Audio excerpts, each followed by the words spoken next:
This is ABC Sports coverage of the 2024 AFL Premiership season. AFL. On your radio. On digital. And take us with you on the ABC Listener. Look for the AFL button. A very warm welcome to listeners who have just joined us from the Docklands. It's your Easter Saturday main event on ABC Sport. Top four hopefuls, the Power and the Demons, clashing here at the Adelaide Oval. There are no late changes. Tajwa Woden is the sub for the Demons. Jace Burgoyne for the Power. Aaron Bryans and Neil Cross calling the action for you. Three-time Premiership Crow Chelsea Randall and Premiership Power ruckman Dean Brogan are in the box. Moments away from bounce down here at the Adelaide Oval. Josh Money downstairs keeping an eye on the coin toss. But just quickly, who wins and why, Chelsea? Oh, I'm going to say I reckon Port are going to take this one tonight. I just think their forwards are just so potent in terms of their aerial contest and in terms of hitting the scoreboard, their supply through there. And without Stephen May down in defence, I just think that's where it might land. Briggs, where do you sit? I agree with all that, Chelsea. Double down on that. I 100% agree. Port should win and will win. Just a little bit too much. Their first big challenge of season 2024 after victories over the Eagles and the Tigers, Port Adelaide. Meanwhile, Melbourne, they're on a winning streak of their own. That opening round loss to Sydney, but since then, consecutive victories backed up by a 55-point victory over the Hawks. So both these sides anticipating finals football in September. Big clash here on the eve of Gather Round, where the Demons will play the Crows in just 6 days. Josh Money, what's it like down at ground level? Oh, it's a beautiful evening down here. Almost too nice, Aaron. 27 degrees at ground level, but a beautiful night for football. We've just had the coin toss, and in game 200, Jack Viney has resumed captaincy duties. He took part in the toss, and he won it as well, with the Demons to kick to the southern end of the ground. Now, they have escaped the scrutiny of Melbourne, to Adelaide for an extended stay ahead of Gather Round, but it's a pretty raucous atmosphere down here, and certainly it should be an absolutely cracking night down here. The stage is beautifully set, and the bounce is here. It is just waiting for the umpire to put it down, and we're underway in what should be a big test for Port Adelaide. And the ball bobbles around to Drew, who picks it up, gives it to Butters. Hand pass to Rosie, and then the three midfielders work it out. Drew kicks it inside half forward towards Dixon. Pats it down. Burn-Jones with a left foot snap. Port on the board. And what do we go? We're about 15 seconds into the match. Straight out of centre. Right to the goal. Port Adelaide leads by a goal. What a start, hey? Wow, Wizzle, that's one way to light up the entire Adelaide Oval here, but straight down out of CB, just getting it forward, and we see there just a nice contest, front position here from Charlie Dixon. And all Port's main players involved, Butters to Rosie, Drew, and just a scramble kick inside. Well done by Dixon, just getting it on the ground, and what a perfect start for Port Adelaide. We touched on it a little bit in SA Grandstand earlier today, Brogues. The midfield for Melbourne, their worst performances against Port Adelaide. So Clayton Oliver averages about 20 touches. Petrarca, it's the second worst side, and Viney the third. So we'll see if Rosie, Butters and Drew can get some ascendancy early. Gawn wins it down for the Demons. Socket off the deck by the skipper, Rosie. Only as far as Viney, though. Caught in the tackle. Drew fell in his back. Late whistle. It'll go the Demons' way. Interesting, Cosy Pickett starting at the centre bounce. Petrarca at half forward, so you'd expect them to swap. The milestone man, Jack Viney, back edge of the square for the Demons. Trailing by 6 early. Kicks it up towards half forward. Little high in the end for Neil Bullen, but Brown was waiting at the back. Claims it on the chest. Wheels. Pops it inside 50. Perfectly weighted to Chandler, who marks 40 out from goal. 45-degree angle to the left. Great ball use by Ben Brown there, just to see the little hit up, and now we're getting a shot on goal, 40 out. And good call, Chelsea, because if he bombs it high, the big tall the big tall backs of Port take that mark. So he lowered his eyes and he hit a small Melbourne forward, which is what we spoke about. Cade Chandler, the Norwood product, one of 5 South Australians out there for the Demons tonight. Crosses the paint of 50, leans back on the kick, got close to the man on the mark and hits the left-hand goal post. Minor score for the Demons. They're down by 5 early. One straight 6 plays one behind. 2.5 into the opening term. Live footy on ABC Sport. Port Adelaide with a short kick into Houston. He goes long to centre wing on this broadcast side. Dixon out-muscled by McDonald. He comes back on the ground, though. Gets it out. And now it's in the hands of Rosie. Dodged a couple. Forward hand pass was dangerous. Drew was good. Gave it away straight away. Rosie inside 50. Ball comes to the front. This time it's Marshall. Hands it off. McEntee. 2 for Port Adelaide to start the match. Same way both times. Roving front and centre for the goal. This time it was McEntee. 2 straight goals, Port Adelaide. Melbourne just the 1 point after 3 minutes on ABC Sport. Well, we talk about Melbourne's 18-man defence. That's something that we just hadn't seen in that play there. That was way too easy for Port Adelaide. A lot of uncontested possession through that play then. And again, just a hack forward kick, ball to the ground, and an opportunity goal again. So Port Adelaide looked really dangerous to start this game against Melbourne. And it was the handball to Rosie in the corridor in the middle of the ground that just opened it up, and Rosie was able to just get a nice little run through there and be able to get it inside 50. So it opened it up for him. The thoughts of premiership players, Chelsea Randall, Dean Brogan. If you want to get in touch with us across the night, 0437 774 774. It's the Power by 11. Nice high bounce in the middle. Neither ruck really launched themselves. Bounced off them. Rosie again gets a kick under pressure. Rolls its way towards the western side. Langdon was there for the D's. Got it to Oliver. Now a spin out of trouble from Howes as he retreats back to Rivers. Low hard ball through centre wing. A little wide of Gawn. It trickles its way towards Houston, who fumbles and then kicks it nearly over the boundary line. He's lucky it just dropped short. And it'll be tossed back into play in front of the Mark Prosciutto stand. They were almost out again, Port Adelaide. They're getting really on top of these centre bounces. They've only been free for the game, but they've looked very, very enticing for Port. Gawn to go against Soldo. Gawn gets to the front. Ball finds Drew, though, for Port Adelaide. Gawn wraps him up. Assistance there from Viney, the milestone man. Forces the ball up. Umpire quick to put it in the air. Viney comes away. Was dragged to the ground, surely? No. Umpire said, yes, he'll call it back. It was Bergman who held on to Viney after the ball had been dispatched, so it'll be a free kick left half forward on the eastern side. Into the pocket goes the kick over the head of the attended target. Zirk Thatcher sees it over the line for Port Adelaide. Throw in 25 around from the goal face. Wasn't the best entry for Melbourne inside 50, but they'd be happy with this. A stoppage inside 50 is time in forward half, so they can set up their backs in defence. Toss back into play, 30 out from the Demons' goal. Gawn got front position, tapped it nearly to Rosie again, just slipped past him. Drew hacks it out of the air with the half volley, rolling towards the boundary line. There's a push close to the paint, but it's rolled over and it'll be tossed back into play. This time in front of the Foss Williams stand that's caked in this magnificent orange as the sun sets over the western side of the Adelaide Oval. Good crowd as well for Easter Saturday football, considering a lot of the locals are travelling the region. Soldo just dumps Gawn in the ruck contest, gets the clearance, handing it off towards Butters, who has some time to think behind centre wing on that outer side. Sends it up to right half forward for the Power. A little shallow for Dixon. Lever gets there first and knocks it over the boundary line. Port Adelaide up by 11. It's live footy on ABC Sport. Butters, sorry, you go. So we talk about the midfield battle. Drew's had 4, Rosie's had 4, Butters had 2. Only Viney's had 2 for Melbourne, so the midfield battle's heavily weighted for Port at the moment, Chelsea. Certainly is. Gawn with a tap down this time. Viney put his head down and he was taken in a 2-man tackle. Drew was first to hold him up. Rosie was in there as well. Umpire calls for it. So it's just outside attacking 50 for Port Adelaide. Gawn again had the best of it. Petrarca slips it to Oliver. Non-preferred left foot. Scrambles it towards centre wing. Over the packet, bounces to Fritsch. He was taken down the tackle, lost it. It's ended up with Pickett. He fumbled. And Lockie Jones comes away for Port Adelaide. Forward hand pass finds Rosie down the half forward. And he found the imposing figure of Max Gawn. So Gawn with the intercept mark. And Port Adelaide with an 11-point lead. And the 6-time All-Australian with an awful kick straight to the centre square where Farrell was waiting. He loads up on that lethal left. It's 2-on-2. Sport away from Marshall by Petty. Fumble by Gawn though. Now he's under a bit of duress. They pile in on top of him. 35 out from goal. We'll get a ball up in Port Adelaide's attacking 50. Kicking to the left of your radio dial tonight. Melbourne with just a few fumbles here. The crucial fumbles that are just getting it out here. Gawn wanted the tap down. It bounced off the bootlaces of Rivers back to him. He hacks it out of defensive 50. Fell towards Chandler, who should have claimed it. Gets another chance, though. Hands it off to Van Rooyen. Now Petrarca. Waits behind centre wing. Didn't realise he had a tail. Bergman closed him down. Little 1-2 to get out of trouble with Langdon. And a nice kick forward to Chandler to hold things up for the Demons. And he is held up.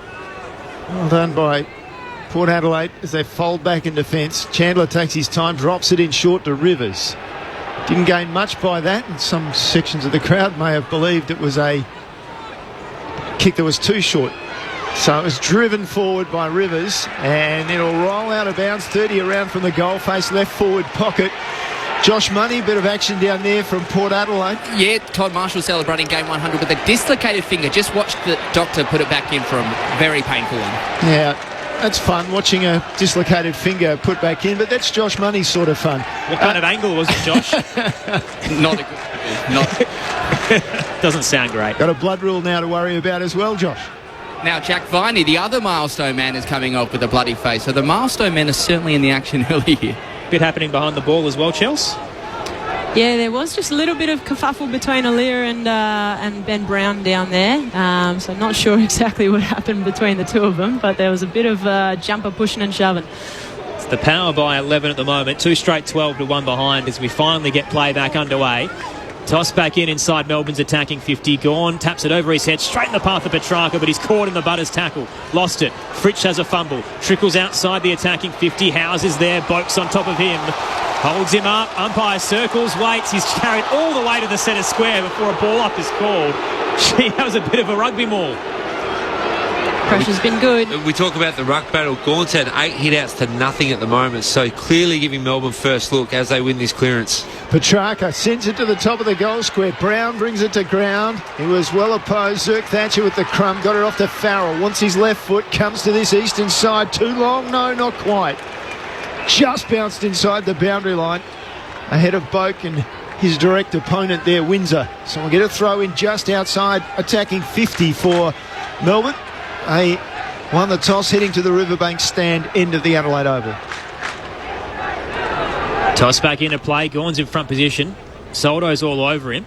The D's ruck does get a tap down to Walliver though on hands and knees. Shoveled it out towards Neil Bullen, who left it behind. Became the tackler on Boak. Now diving into the 50 Meads, wrapped up by Chandler. So ball up, 45 out. Melbourne's attacking 50 as they slowly edge forward. Yet to kick a goal here in the opening 10 minutes. Toss back up. Soldo wins it down this time, just wide of Wines. Gets another crack as he becomes the tackler.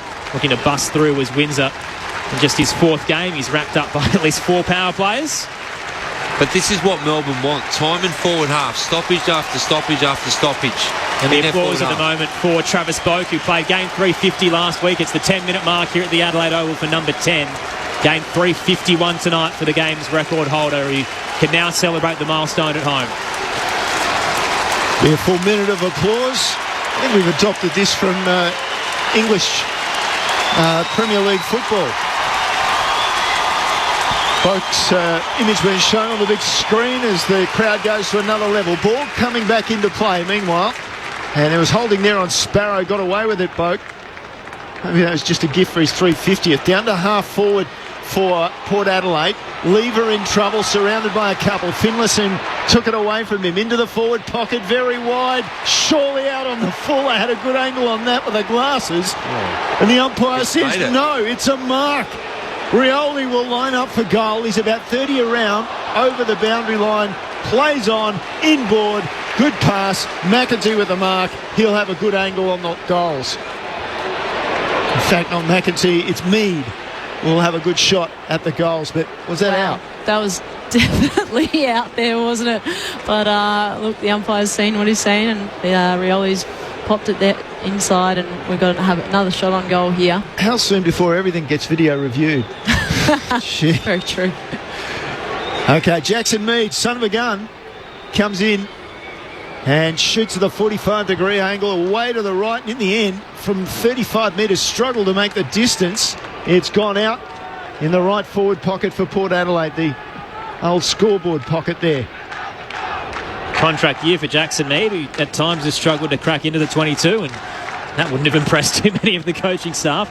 Toss back into play, gone with the fist. Went towards Langdon, couldn't gather on the bounce. Rioli had more time than he realised. Full spin, skies it towards the top of the goal square. Marshall launched, couldn't clunk it. Spills down to Windsor. Nice handball to release Rivers. Here come the D's on the charge out of defensive 50. Gives it off. Found Sparrow, then Petrarca. Nearly lost it, then reeled it back in. Kicks towards the broadcast wing. Found Chandler, too far out to score. Behind right half forward, whirls, sends it in. Pickett launched, couldn't claim it. At the back, Zirk Thatcher got it off to Burton. Now Port Adelaide can get the exit as Finlayson skies it to left half back. Aaliyah goes up, can't take the mark near centre wing. Came down to Boak. He got his hands free. They work it to Burn-Jones. Scrubs it along the ground. Lever comes and meets it. Ahead of centre wing now to Rivers. Rivers down the line with his kick. And he found the hands of Windsor, but Windsor couldn't find the ball. Knocked it over the boundary line. Throw in. Right half forward for the Demons on this broadcast side of the Adelaide Oval. Beautiful night on ABC Sport. Demons. Port Adelaide with an 11-point lead. Demons really trying to go forward there, but Port had got that +1 back there, so that made them use the footy and delayed them from being able to hit the last line. Gone with the double tap down, but there's a whistle off the play for a hold. It'll go Port Adelaide's way. Viney, the offender, on Wines. These two boys know each other all too well. Jack Viney's time in South Australia. The Brownlow medalist sends it up through the broadcast wing. Dixon clunks it in the midst of a three-man pack. His true centre wing on this eastern side, western side I should say, on the 45, pops it to Boak. Had an outside runner in Burton. Flirts with the boundary line, the outside of the boot, inside towards Marshall. Crunched the pack but couldn't claim the mark. McEntee tried to gather. And in the end, Drew falls into the footy. 30 out from goal. Viney on top of him for a baller. It's always good seeing Charlie take big clunks like that early in games for his confidence. Marshall's going to come off the ground. I think he's got the hand problem again, or the finger problem. Drew gave it back to Boak. Boak from a step inside 50 and high to the top of the square almost. Ball comes to ground off a big pack. Nobody able to get a clean handle on it. They all crowd in. Ball up 30 metres out. Straight in front. Josh Money on the boundary. Yeah, it doesn't look like Dr. Fisher properly got it back in the first time, so Todd Marshall has got to go through that agony again. They're all smiling, but I don't think Todd is. Not how you want to spend your 100th game. Speaking of, Gawn's just taken out of the ruck and Falcon Mead with a kick. Ricochets about 30 out from goal for Port Adelaide. Picked up out of nowhere. Kick around the body from McEntee. Falls short. Petty caught in the tackle though. Dropped it. Spills down towards Evans. And from the top of the goal square, he can launch it through into the scoreboard. The third goal of the night for Port Adelaide. 3 straight 18. Melbourne just the one behind through 15 minutes. It's live footy on ABC Sport. Your experts Chelsea Randall and Dean Brogan. Well, I've always questioned Port's small forwards with Pepper out of the side. McEntee comes into the side, and if he can keep doing that, that tackle was unbelievable, and that's what Port need in this side. They need small forwards that are going to do that, and leads to another opportunist goal, and their goals in this quarter have all been due to pressure in their forward 50, which is a really good sign, because over the last couple of weeks their goals have been from marks, so they can find other ways to goal like this. It's going to set them up for a really big night. 100%. That forward pressure is just exactly what you want, and that's what Ken Hinkley wanted him to be able to do, what he brings consistently, and it just proves it's a goal just straight for Port right there because of that. Early onset from the power. And it's a 17-point lead. Ball back in the middle, goes down. Soldo probably had the better of it. Van Rooyen's in there for Melbourne. Ball comes away for Mead for Port Adelaide. Clears it out to centre winger. Bergman could have had it, dropped it. Quick to gather the ball again. Off to Francis, and then forward it went from Wines into the forward pocket near the boundary and over the line. Francis Evans, if I should add that, was involved in that. So in that scoreboard pocket, Port going forward again. Hill packed once again. Saturday night football in Adelaide. Toss back in. Dixon front position on Van Rooyen. Tapped it to Rioli. Scrubbers a kick forward. McEntee caught in the tackle. Dropped the footy. Play continues. Late whistle holding the ball will be paid from umpire Robert Finlay. So free kick to the Demons in the scoreboard pocket, which is the left back pocket for them. And the man who knows this ground all too well, Jake Lever, has the footy. This is his 39th time on the Adelaide Oval after a lengthy career at the Crows. He kicks it out towards the eastern side. Getting my wings mixed tonight. At the back of the pack, Aaliyah inside towards Zirk Thatcher. Just standing in the tackle of Pickett. No chance of falling over. So bullish. Got it out towards Lockie Jones, who spears it to Dixon. Couldn't control it, but tapped it at the last minute to Drew. Hacks it towards the goal line, and sitting back is McVie. Didn't want to rush it through, so he darts his way around McEntee. The Demons get another exit, but Dixon's waiting. He claims it about 60 out, right half forward. So there's two big stats in footy. It's contested ball and ground ball gets Porter smashing Melbourne in both those. And Soldo with another big take over the head, out in front of the eyes. Dixon's kick landed about 25 from goal. It was flat kick, and Soldo was good enough to take the mark. He'll have a look at the goal face from straight in front. Dixon just saw the space and just put the footy right exactly where Soldo needed to go, and he plunked that perfectly. 2 goals, 1 for Ivan Soldo. Of course, just his third match, having come across from Richmond after 57 games for the Tigers. In he comes. It's a brilliant start for Port Adelaide so far. Soldo away to the right. Minor score, set him up perfectly. 3-1-19 though for Port Adelaide. Melbourne just the one behind, and we're 18 and a half minutes down in the opening quarter. After some really poor and accurate starts in the first couple of weeks from Port Adelaide, they looked like they were off to a pretty decent strike rate. First blemish of the night. Long exit for Melbourne off the pack. It trickles towards right half forward for the Power. Butters taken down without the footy. No free kick. Oliver lays a tackle. Trying to wrench it out of the contest amongst a few players is Willem Drew. Becomes the tackler in the end, bringing down Viney. Ricochets out towards Neil Bullen. Got a handball out. Now Howes with a dangerous kick up towards centre half back. A little bit too hot in the end for Billings. Cutting it off is Mead, who wheels around from danger and retreats to Aaliyah. Wide of the logo broadcast side. Signed a 2-year extension during the week. The All-Australian backman. Right at home here in South Australia, and chips it forward to Lockie Jones. It should have been a clean, uncontested mark, and it slipped straight out of his hands like a bar of soap. Pickett can cash in, look to clear it up towards half forward, but Port Adelaide is flooded back with numbers. Burton will cut it off and then release Radaglia. Wide he goes to Bergman at right half back, just outside the arc on the eastern side of the ground. He'll go back to Radaglia, who can come to this broadcast side. His kick wasn't the best, but it'll still get to Aaliyah on the bounce, and Aaliyah goes down the line with his kick for Burn Jones, who can't mark it. It's knocked over the boundary line in the end by Howes coming across for Melbourne. We'll get a throw in just ahead of centre wing for Port Adelaide. The margin 18 points in favour of the Power. Now we talk about the toughness in the contest. You know, Port plus 10 in contested possession, and Granville gets their plus 12. It's a really good indicator on how you get whether you're going to win or lose the game. And Port certainly are winning this quarter through all the contest stuff. Thoughts of Power Premiership ruck Dean Brogan. There's a whistle on the boundary throw in, and Oliver was held, donning the glove on the right hand with the dislocated finger. The offender was Willem Drew. Oliver bangs it up towards half forward. Radaglia over the top of the pack. Couldn't hold on to it. At the back was Fritsch, who looks to cash in on the opportunity. There was no one behind the pack, and Fritsch raced towards 40 and slotted it. The Demons' first of the night comes at the 20-minute mark of the opening term. They're 1-1-7, Port Adelaide 3-1-19. It's live footy on ABC Sport. Your experts Chelsea Randall and Dean Brogan.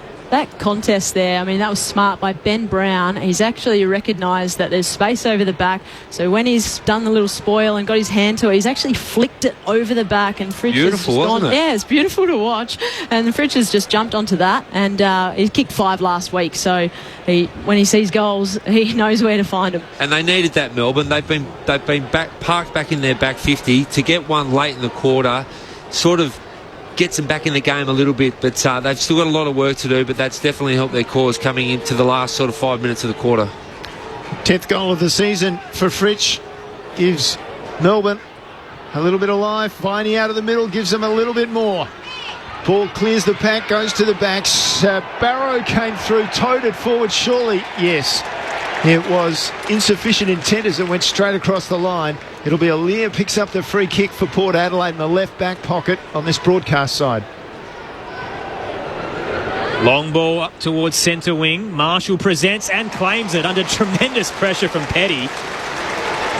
Dislocated finger and all. He has an outside runner in Farrell. Hands it off. Low and hard up towards the left forward pocket. Wines was his target. Juggled it with one arm, trying to get his way around Hall. Couldn't claim it, and then is buffeted towards the boundary line by Lever as the ball carries its way towards the second row. There'll be a boundary throw in on the paint of 50. Port Adelaide's attacking half. They're up by 2 goals at the moment. On the text line 0437 774 774, Shane says, loving the coverage. Great to hear the insights of Brogues and Chelsea Randall. Toss back into play. Gorm won it down. just a little wide of Drew. Viney coming through, caught a high tackle, so free kick to him. Shane says, having a nice Adelaide beer on holidays. Have a good call. Cheers. He's a blue banger, so you're pretty up and about this weekend, I imagine, with the unbeaten Navy Blues. So if you are listening on this Easter Saturday night, let us know where you are across the regions, across the country. As Melbourne now head to the broadcast wing, Petrarca under a bit of pressure. Gathered got a handball off to Van Rooyen. Now Windsor wheeling away from danger. Inside he looks to Oliver. Off a step he looks to turn it around with a kick. It wasn't great, but it won't matter because it's coming back for a free kick and 50. No, he gets 50 because Windsor was held back after he disposed of the ball. So Clayton Oliver will be marched all the way inside the attacking 50. Player on the mark will stand 30 out. Slight angle to the right. And a gift from the young man Caleb Windsor to the premiership star in Clayton Oliver. This would be really good for Melbourne if they can get this one just late in this quarter. There will only be a goal in it. And Clayton is normally pretty good kick at this, so we'll see. Averaging 29 touches after a tumultuous off-season. Clayton Oliver would love a goal early. The cheers for the Power faithful as he approaches steadily. Bit of a stutter, but a magnificent finish. And they come from everywhere to celebrate with him as well. Back-to-back majors for the Demons. And it's a 6-point game. 3-1-19 Port Adelaide, Melbourne 2-1-13. Time on in the opening term. It's live footy on ABC Sport. Good call, Chelsea. The last 5 minutes, Melbourne have really got on top, haven't they? And they kick back-to-back goals. And, Port have had all the play, but, Melbourne through quality, through Petrarca and Oliver, and just starting to get a little bit of an ascendancy coming in the back of this quarter. So it all starts from the stoppages. They started to get their work around the contest, as I mentioned before. Port were dominant. For the last 5 minutes, Melbourne have definitely swung that arm wrestle back their way. Yeah, contested possession, 31 Port, Melbourne 24 at the moment, so they're starting to creep in with that, but I've definitely noticed they're a lot more cleaner. That first 10 minutes in this quarter, Melbourne were very fumbly, so they've been able to get that back. So Gawn and Soldo have had brief respite from each other, and now they're back in the middle, and Gawn just whacks it 20 metres towards his forward line. Neil Bullen keeps it in front of him as best he can, trying to be over the ball. Through come Langdon, just hand passed it into a space at centre-half forward. Drew picked it up for Port Adelaide, cleared it down to centre-half forward for the Power. Ball gets to Wines, then Marshall gets around one, off the left foot from outside 50, never going to make it. Turns it over to dropping back. The defender there was McDonald for Melbourne. Petty now has the ball at right half back. Trade target possibly in the off-season for the Adelaide Crows as a pre-agent. He sends it up towards the centre square. Perfectly weighted kick. Sparrow was charging out from right half forward rather. Takes the mark. Sends it towards the attacking 50. Gawn! Had Lockie Jones all over him, and Soldo coming the other way. Courageous to hold his ground and claim the mark. And the D skipper will go back from 45 out, slight angle to the right. Well, you just saw Gawn just running Soldo as hard forward as he could to be that forward option, and this is what he's really good at, is getting forward and kicking goals. And look, he's actually giving Soldo a bake at the moment. It's 18-4 in hit-outs. He's getting possessions all over the ground, and if he kicks this, it's going to be a long night for Soldo. So, Soldo should have kicked his goal before on Gawn. Doesn't. Gawn gets his opportunity now. Just the two behinds for the year, but we know Max Gawn can convert big goals. The 6-time All-Australian leans back on it from 55. Plenty of height. Will it fall short? Won't matter anyway because it's not through for a minor score on the left-hand side of the goalpost. So another blemish for the Demons. 2-2-14. Port Adelaide lead 3-1-19. Still 3.5 to play in this opening term. Great to have you with us for live footy on ABC Sport. Burton brings it in. Short to Zerk Thatcher. Out on the eastern side in the pocket. Zerk Thatcher called a play on. Drives it long down the line. Pack pushed forward by Finlayson. That'll be the free kick. It'll be in the back. It'll be Gawn to take the free kick. It was obviously there. McDonald was the man. There was a concertina effect there. He got pushed and they all went forward. He goes down to half forward with his kick. Wide out, finds Langdon. Langdon retreats a little bit. Rivers taking his time, plays on now.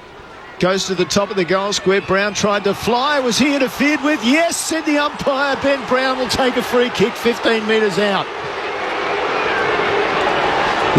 Look, he was there. Look, Adelaide took his eyes off the footy and just took out Brown as he was contesting the footy. But this is what Melbourne love to do. They're keeping the ball off Port Adelaide. They're getting him frustrated, and then they're just hitting it at the top of the square. But they're flatter kicks so their forwards can run and have a good jump at it. They've been really patient with it, aren't they, as well, with some of those entries, just really finding them and hitting it, then sending it through.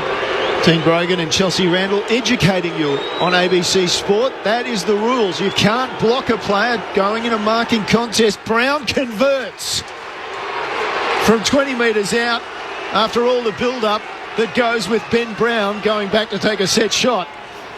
And all of a sudden, Melbourne have the lead, closing in on quarter time. It's Melbourne 3-2-20, Port Adelaide 3-1-19 on ABC Sport. Down to the boundary, Josh Money. I was just quickly going to say, Cross, I've got about 40,000 fans down here that strongly disagree with Chelsea and Dean. Well, they don't see the replay that we see. But look, Melbourne have... The first 15 minutes was all Port Adelaide, and Melbourne have just slowly got their way back into it through sheer contest. And Petrarca's absolutely dominating. He's up to 9 possessions. He's had 6 contested, 3 ground ball gets and 2 clearances. You know, do Port Adelaide need to start putting some time in here, because he's absolutely murdering Port at the moment and got Melbourne back into the game. Unlike the Adelaide Oval to have a parochial crowd. Looking forward to next week, gather round when it evens up a little bit. In the middle, neither ruck gets a clean tap. Soccer towards the direction of Sparrow, but ripped away by Drew. He shrugs a couple of tackles and heaves it towards the 50. Bouncing ball for Dixon, slipped out of his grasp. Rivers has a fumble for the Demons. Now Finlayson barging his way into the tackle of Hales. He gives it away. McVie will just clear it off a step. A hit and hope. Only finds Aaliyah on the broadcast wing. Just forward of the logo. Kicking on the 45 to the new recruit, Asava Radigalia. You might have got word from the boundary then. There's not much time left. He looked behind as if, where did that come from? And now loads up with a long ball inside the attacking 50. Pat converges, throw a blanket over them. It spills to the back. Finlayson's charging onto it. Bounces off Petty, who came the other way. McEntee can gather the ricochet. Retreats with a handball to both. Looking to sidestep around Viney, who didn't bite. Caught him in the tackle, holding the ball. Willie Rioli tried to have a snap after the whistle. It won't matter. It's coming back to the former co-captain for the Demons, the milestone man, Jack Viney. He's so good in those tough inside moments. And at the 30-minute mark of the opening term, it is Melbourne by a point and with possession in their defensive 50. His 5th tackle already, so he's on fire. Looks like he's bleeding again too with his head. Yeah, he had his hand to the head as if to say, the umpire, don't look now, but I think I'm bleeding. Anyway, they've got the ball from the kick off the marking contest. There's Neil Bullen sent it down the line. Rosie close to the boundary. Managed to get the hand pass across to Jones. So Port Adelaide will go down to half forward again. Burn-Jones picked it up off the pack. Gave it to Dixon. Back to Burn-Jones. He was under pressure straight away. Taken down. Held on to, said the umpire. So the free kick will go against Oliver, and Burn-Jones from 40 out. We'll have a look at the goals. Just held on to him just that tiny bit more as he took him down to the ground there. We know that you have to be able to let him go. He's got the handball out, and he didn't realise when he was making the tackle on him, and now he's having a set shot. It's one of those unfortunate things in the game, isn't it? For Oliver, who made the tackle, Burn-Jones had already disposed of the ball, but he'd already committed to the tackle and couldn't see the ball where it had gone. So in comes Burn-Jones out to the right with his kick. And somewhere near the line, Charlie Dixon throws up the mitts and takes a strong mark. He had plenty of opposition from Melbourne, but they couldn't get near him. Now he's got to go around and snap on the left foot. Difficult angle. Now he can't snap on the left foot as he was thinking about doing, because the siren goes. So he can snap, but only over the head of the man on the mark. So he's backed up further over the line. You can imagine the degree of difficulty here. Comes around, snaps it. Oh, he's done it! No way. What way. What a way to finish the quarter for Port Adelaide. They take back the lead at quarter time in the best possible way. Their big forward, Charlie Dixon, with a goal after the siren. It's Port Adelaide at quarter time, 4-1-25. Melbourne, 3-2-20. Gee, that's the way to get the crowd rocking on the stroke of the first break. Charlie Dixon with a magnificent finish. 4-1-25 to 3-2-20, as Crossy mentioned. The goal scorers at quarter time, all individuals. So for the Power, Dixon, Evans, Burne-Jones and McEntee. For the Ds, Oliver, Fritsch and Brown. It is great to be with you this week, Easter weekend on ABC Radio, Sport Digital and the ABC Listen app. This is live footy on ABC Sport. G'day, this is Becky Cole inviting you to join me each week for Saturday Night Country. For more than 30 years, we've been playing the best in Australian country music, as well as the overseas artists that you know and love. So whether it's the classic tunes that you grew up with, the best new releases, or the interviews of your favourite acts, you'll find it all on Saturday Night Country. Saturday Night Country, hear it anytime on the ABC Listen app. This is ABC Sports coverage of the 2024 AFL season. Every match on the ABC Listen app. Look for the AFL button. Drew kicks it inside half forward towards Dixon. Pats it down. Burne-Jones with a left foot snap. Caught on the board. And what do we go? We're about 15 seconds into the match. Gave it away straight away. Rosie inside 50. Ball comes to the front. This time it's Marshall. Hands it off McEntee. 2 for Port Adelaide to start the match. Ricochet's about 30 out from goal for Port Adelaide. Picked up out of nowhere. Kick around the body from McEntee. Falls short. Petty caught in the tackle though. Dropped it. Spills down towards Evans. And from the top of the goal square, he can launch it through into the scoreboard. Oliver bangs it up towards half forward. Radicalier over the top of the pack. Couldn't hold on to it. At the back was Fritsch, who looks to cash in on the opportunity. There was no one behind the pack. And Fritsch raced towards 40 and slotted it. The Demons' first of the night comes at the 20-minute mark of the opening term. Clayton Oliver would love a goal early. The cheers for the Power faithful as he approaches steadily. Bit of a stutter, but a magnificent finish. Rivers taking his time, plays on now. Goes to the top of the goal square. Brown tried to fly, was he interfered with? Yes, said the umpire. Ben Brown will take a free kick 15 metres out. Brown converts from 20 metres out after all the build-up that goes with Ben Brown going back to take a set shot. The 2024 AFL Premiership season. On your radio ABC Sport Digital. and on the ABC Listen app. The tale of two halves in the opening quarter. Hot start for Port Adelaide. Melbourne answer back with 3 straight goals. And Charlie Dixon with something special on the quarter-time siren right in the pocket to give the Power the lead by 5 points at the first change. Great to have you with us on ABC Radio, Sport Digital and the ABC Listen app for live footy on ABC Sport. Port Adelaide lead Melbourne 4-1-25 to 3-2-20. Aaron Bryans and Neil Cross calling the action alongside premiership players Chelsea Randall and Dean Brogan, with Josh Money down on the boundary. Your text 0437 774 774. Rory in Melbourne's texted in saying, blind listener, I love your commentary, happy Easter. Does the colour of the light that denotes you guys are on air vary depending on the venue? I've travelled to a few around the country and generally it's always been red, but if I see something different I'll let you know, Rory. Fran from Melbourne, who loves texting in, she's a big fan of the SA crew here in Adelaide, says, going for Port tonight, love Hinkley as a coach and don't mind their victory song either. One listener's not happy with that Charlie Dixon goal. Says, kicking around the corner should not be allowed after the siren. You must stay on your line or it's play on. The buddy rule isn't required anymore. He has retired. It is cheating. Well, it was a pretty special moment, so I reckon we can excuse it. And another listener, Frank in Esperance, says, can you please explain why the first game today wasn't broadcast on the radio? Well, I think that's because there wasn't an early game today, Frank, because the earlier game, Essendon defeating St Kilda by 4 points, was broadcast on ABC Radio WA and the ABC Listen app. I think it's just because we've only got the double header today. There was no Saturday afternoon traditional game because of the 2 games last night. So I think that may be where you've missed it, Frank. But we'll stay with you across this weekend and the entirety of Gather Round as well. If you want to hear any game, the ABC Listen app is your home of footy. Chelsea, Brogues, what did you make of that opening quarter? Well, look, you summed it up pretty well, Aaron. It was a tale of two halves. I thought Port Adelaide were really good the first 15 minutes, absolutely dominating time in forward half. Clearances, contested possession, ground ball gets all your key indicators, Port were winning.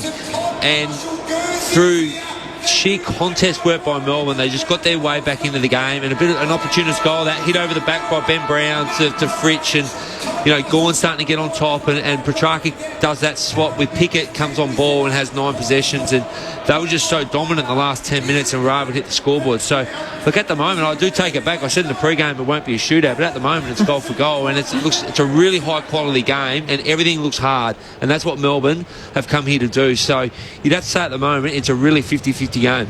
It is. And, I mean, when you look at the inside 50s, you've got Melbourne 11, Port 13, but both teams have had 5 scoring shots at goal here. So I mean, really, it is such an even game. And when they're going inside 50, one team's rebounding it, and then they might score. And then the other end, it's kind of the same telltale. So, I mean, it's a close kind of game, but I definitely see Melbourne starting to find their way there. Less fumbly this quarter, last little bit of the first quarter there. And, I mean, that last goal by Dixon, my God, I think we underestimate the difficulty in how that was. You mentioned the equal scoring shots. Port Adelaide have kicked 34 goals, 38 behinds heading into this match, as Dave from Morphettville says. They just need a kick straight to win on the text line. Well, they have so far. 4-1-25, much better than the opening 2 rounds, and they're up by 5 points. Second quarter underway on ABC Sport. Gawn takes it out of the ruck and clears it to our forward Devine, who sidesteps a couple of tackles. Smothered kick towards Pickett, who can hand it over the top to Sparrow. All alone from 35 out. Gee, did someone put the cassette over? We just got a repeat of the opening quarter, but it's different colours. Melbourne has struck early. In the space of 20 seconds, they snatch back the lead. 4-2-26, plays 4-1-25, silencing the crowd here at the Adelaide Oval. Well, we just saw the brilliance, and for the listeners who can't watch, Gawn at the centre bounce, he jumped super early, grabbed it, hacked the ball forward, and Pickett, who started in the centre square, bolted forward and got on the end of it. That's why he starts in the centre bounce. Now he's moved forward, and then Petrarca comes on ball. So, unbelievable start by Melbourne, but the brilliance of Gawn was why they got that goal. It just causes that confusion to your opposition when you're doing that swap with Pickett and Petrarca. So brilliant start to the quarter, as Aaron said. Different colours, but it was the same end. Out comes the ball through Soldo towards Wines. He clears off the left foot inside 50 just, but it's intercepted. And going back and taking the mark there was Howes. So he'll go out. In fact, it will be Hoare, I think. And it is Hoare, the left footer, goes out to the eastern side of the ground off the chest of Aaliyah, couldn't take it. Chandler battling on the ground for Melbourne. Still on the logo. No, it goes back. Radicalea. Well, he gave Drew a hand pass he perhaps shouldn't have. Drew was good enough to give it away to Houston. Thinks and then wobbles a ball towards Bergman. Hand pass over the top. Found Evans. Drew butted up. Got the hand pass again. Inside 50 and high. And Petty got his man by pushing him under the ball. And Petty comes out now to this broadcast side of the ground. Ball in dispute on the ground. And Finlayson forces the ball up. Dangerous kick in the direction of Billings. Burton did well to get a hand to it, and it's game on once again. Forced stoppage up at right half forward for the Power. Gawn straight down to Oliver. He'll send it up the broadcast wing. 3-on-3 awaits. Allaire at the back. Bounced off his chest, but Zerk Thatcher was there with the assist. Got it back to him. Now Farrell looking to get around Pickett. Couldn't escape the tackle. Bit of a hard swing over the boundary line, but he just manages to evade the fence. It'll be tossed back into play. Just behind left half forward for the Demons, as Crossy mentioned before, kicking to the northern end in this second term, the left of your radio dial. They're currently up by a point. Gawn fists it down. Burton was waiting. Handball dangerous to Butters. It's cut off by Langdon, who reeled it in, then was tackled. Spills out though. Burton to Boak. Port Adelaide get the exit. Bouncing ball up towards the centre circle. Hoare thrusts it forward in the air. Bounced favourably to Chandler, who's coat hangered by Aaliyah. Did fall into the tackle, but it was pretty heavy. And a free kick to go Melbourne's way just behind centre half forward. I'll tell you what, there is not one easy possession in it. It's one-on-one everywhere. The ball's hitting the ground. There's just players slipping over. It's a great contest. So he looks in a bit of trouble, Chandler. I think he's tweaked that knee that's strapped. Meanwhile, Melbourne went to half forward. Port Adelaide's repelled that. They've got it back to centre wing. In comes Port Adelaide, and they couldn't turn the ball over. Langdon did well. Forward hand pass. He found Billings. Down to half forward he goes. Gawn with the mark, then inboard. Straight across the ground he went. Mark was taken there by Windsor. He stabs the ball 25, 30 metres out. And it'll be a mark. And it's Langdon who's drifted down from centre wing. And he's taken the mark about 25 out straight in front. Melbourne's ability there just to be able to shift the ball inside just opens up so much for them inside 50. If you just go straight down line of goal, then you've got so much density in front of you. So to be able to send the ball a little bit more inside, lateral kick, then you can have a little good look at your options. A short 45 pops up, and now we've got another shot on goal. So Langdon comes in, sets back, off the boot, knew it was through. Straight kick from Langdon. Melbourne get another one. They get a little bit of a break. It's Melbourne 5-2-32. Port Adelaide 4-1-25 after 4 minutes of the second quarter at the Adelaide Oval. Down on the boundary, Josh Money. Yeah, Kate Chandler is going down to the Demons room, Crossy, after being cleaned up by Elliott. It does look to be a knee issue, so I'll keep you posted.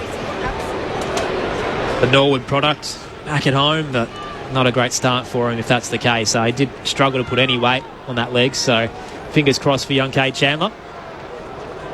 Meanwhile, Melbourne's got all the momentum, Chels. They certainly do. It must be a bit of a scoring end for goals, I think, down to the left side of us here. But yeah, look, I mean, he finished off that goal perfectly, and we just talked about shifting that ball off the line. Lateral kick opens up so many more entries and options. 4-time All-Australian, 3-time Premiership Crow Chelsea Rounder with us tonight. It is Melbourne by 7, and they get another clearance. Oliver off a step, bangs it into the 50, but Zerk Thatcher read it best. Getting away from Fritsch, she claims it on the chest and then pops it short to Radaglia. Still inside defensive 50. They'll utilise Aaliyah as they try to exit with another switch. Aaliyah spots a target straight up the corridor. Uses Mead at centre half back. Looks inside the centre square, converging all the way around Houston. The D's will cut it off. Petrarca with the intercept mark in the end as a triangle converged on him. And the Norm Smith medalist sends it up to left half forward. Neil Bullen was always troubled by Travis Boak. Not sure why he decided to go that way, and the kick just clears them and tumbles its way towards the boundary line to be tossed back in. I was just watching Melbourne's defence and they just covered the corridor and they were just preying on that Mead kick, and Mead sure kicks it in there and Petrarca turns it over. Great defence by Melbourne. Ball back into play. Gawn just slams it into the forward 50. Another entry for Melbourne. Ricochets up in the air. Gawn was there again. On the ground was Mead, and Gawn smothers him. So the smaller man was going nowhere. Umpire calls for the ball up. About 5 metres in from the boundary line. Butters, slick hand pass out of there. Mead was involved as well. And then off it went to Wines. It was play on advantage somewhere in there. And it was Salem who picked the ball up for Melbourne. Crowd won't be happy with that. He picks off his kick inside 50, and Pickett came up and took the chest mark. It's a second forward half turnover for Melbourne. Their defence is just allowing that in the last 2 minutes. Like, incredible. Pickett goes around the corner. Has he got the distance? No, not quite. On the line was Radaglia by himself, spilt the mark, and now the umpire's going to check. Did he actually take the mark inside the field of play and spill it over, or did he take it behind the line? Goal umpire's a little bit confused. We're going up for the first time tonight on the arc, and in fact, that's a goal. What's he thinking? Oh, he's right on the line, just taking a chest mark, and the ball comes to his chest behind the line. It's a goal.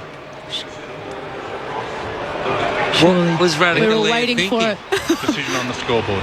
The decision on the scoreboard is going to come up a goal. Radaglia spilt the mark, didn't matter anyway, because he tried to take it over the line. Oh dear. And it's a goal. Confirmed goal. Melbourne creep away. Now it's a very, very handy lead. It'll go out to 13 points. They move along to 6-2, 38 to Port Adelaide 4-1-25. We've gone through 8 minutes of this second term. That's such an interesting thing from a defender, isn't it? To be taking a chest mark or thinking to take a chest mark just in where the line is. No one else is around you in that vicinity whatsoever. He's got no other pressure. Either take your hands up in front, take that mark in your hands out there, or just spoil it over the line. Completely lost where he was at, clearly. That's unbelievable. I've never seen that. Just good work by the goal umpire. That must be said. Like, let's go to the arc on that. We all thought it was going straight, a mark right in front, but no. If Ken Hinkley had hair, he'd be pulling it out. 13-point lead to the Demons. In the middle, Rosie first to the footy. Petrarca falls into the tackle on him. We'll get a ball up. Josh Money downstairs. Still no K Chandler. The doctor came out of the rooms, but he didn't. And Taj Woden, the sub, is warming up. Tossed up. Van Rooyen won it down straight to Houston. Jams it forward. Bouncing wobbly ball through the broadcast wing. Finlayson first to meet it. Levers on his tail. He brushes him off with some strength, but then is buffeted over the line by Hoare. He'll be tossed back into play. Right half forward for the Power. Yet to score in this second term. 9.5 minute mark. 3 unanswered goals to the Demons, who are up by 13 points. Live footy on ABC Sport as round 3 rolls on in Adelaide. Off the ruck contest, Mead hands it off to Boak.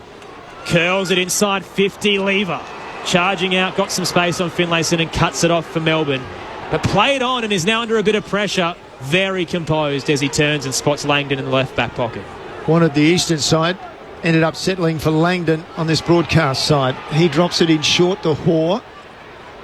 Right on the boundary. A left footer down the line. Near the interchange gates, Petrarca flips a hand pass off to Neil Bullen after taking the mark. Down to half forward with his kick. Wasn't great. Jones gets the ball on the bounce for Port Adelaide. Then he turns it over, almost not quite. Boat brought it to ground. Did well. Slipped out a hand pass. Mead down to half forward for Port Adelaide. Tracking back, Tom McDonald. Slipped a hand pass away to Petty. Awkward looking left foot, but nonetheless effective. And Rivers, hands out in front of the eyes, under pressure, close to the boundary line with the defensive mark. Jones just had more time then. When Port won it back, he should have looked to switch the ball. He went straight back down the line, which is what Melbourne wants you to do. Long ball from Rivers to centre wing. Gorm put down a mark in the pack. Petrarca was front and square but couldn't get a disposal away. Mead kicked it straight to the shins of Neil Bullen. Ricochets out to Petrarca, who was taken without it by his opposing number 5. Free kick to the Premiership star, Christian Petrarca.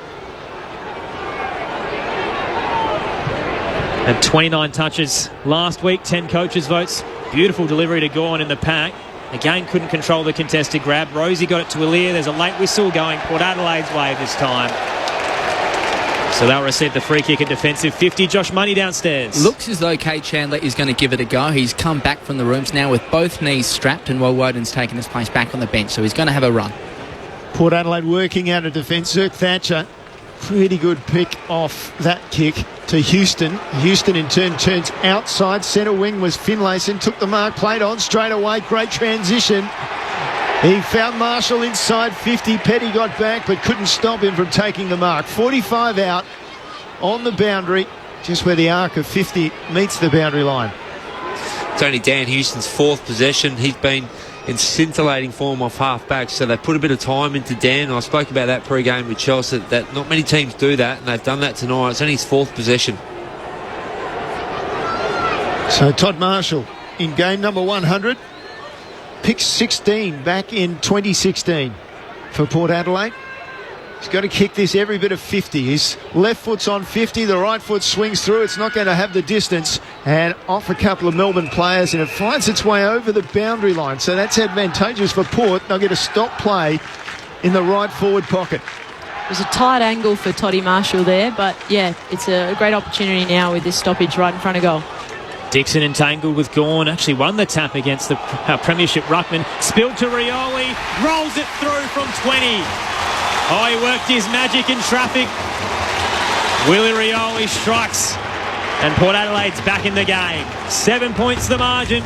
Melbourne 6-2, 38. Port 5-1, 31. 13-minute mark of the second term. Live footy on ABC Sport. Premiership players Chelsea Randall and Dean Brogan to break it all down. Well, this is how Port are going to have to get their goals, isn't it? And you called it, Chelsea. It was a bit of a stray kick by Toddy. Went out for a stoppage. You know, that 0 to 30 metres out from goal's dangerous. And when you've got players like Willie Rioli hovering around, that's how Port are going to get their goals tonight, is opportunist goals. If you think you're going to get a free-flowing game tonight, you're not going to get that from Melbourne. So Port are going to have to be prepared to play a very dour game and have time in their forward half where they can get those stoppages and get Willie Rioli and blokes like that into the game and give them opportunities.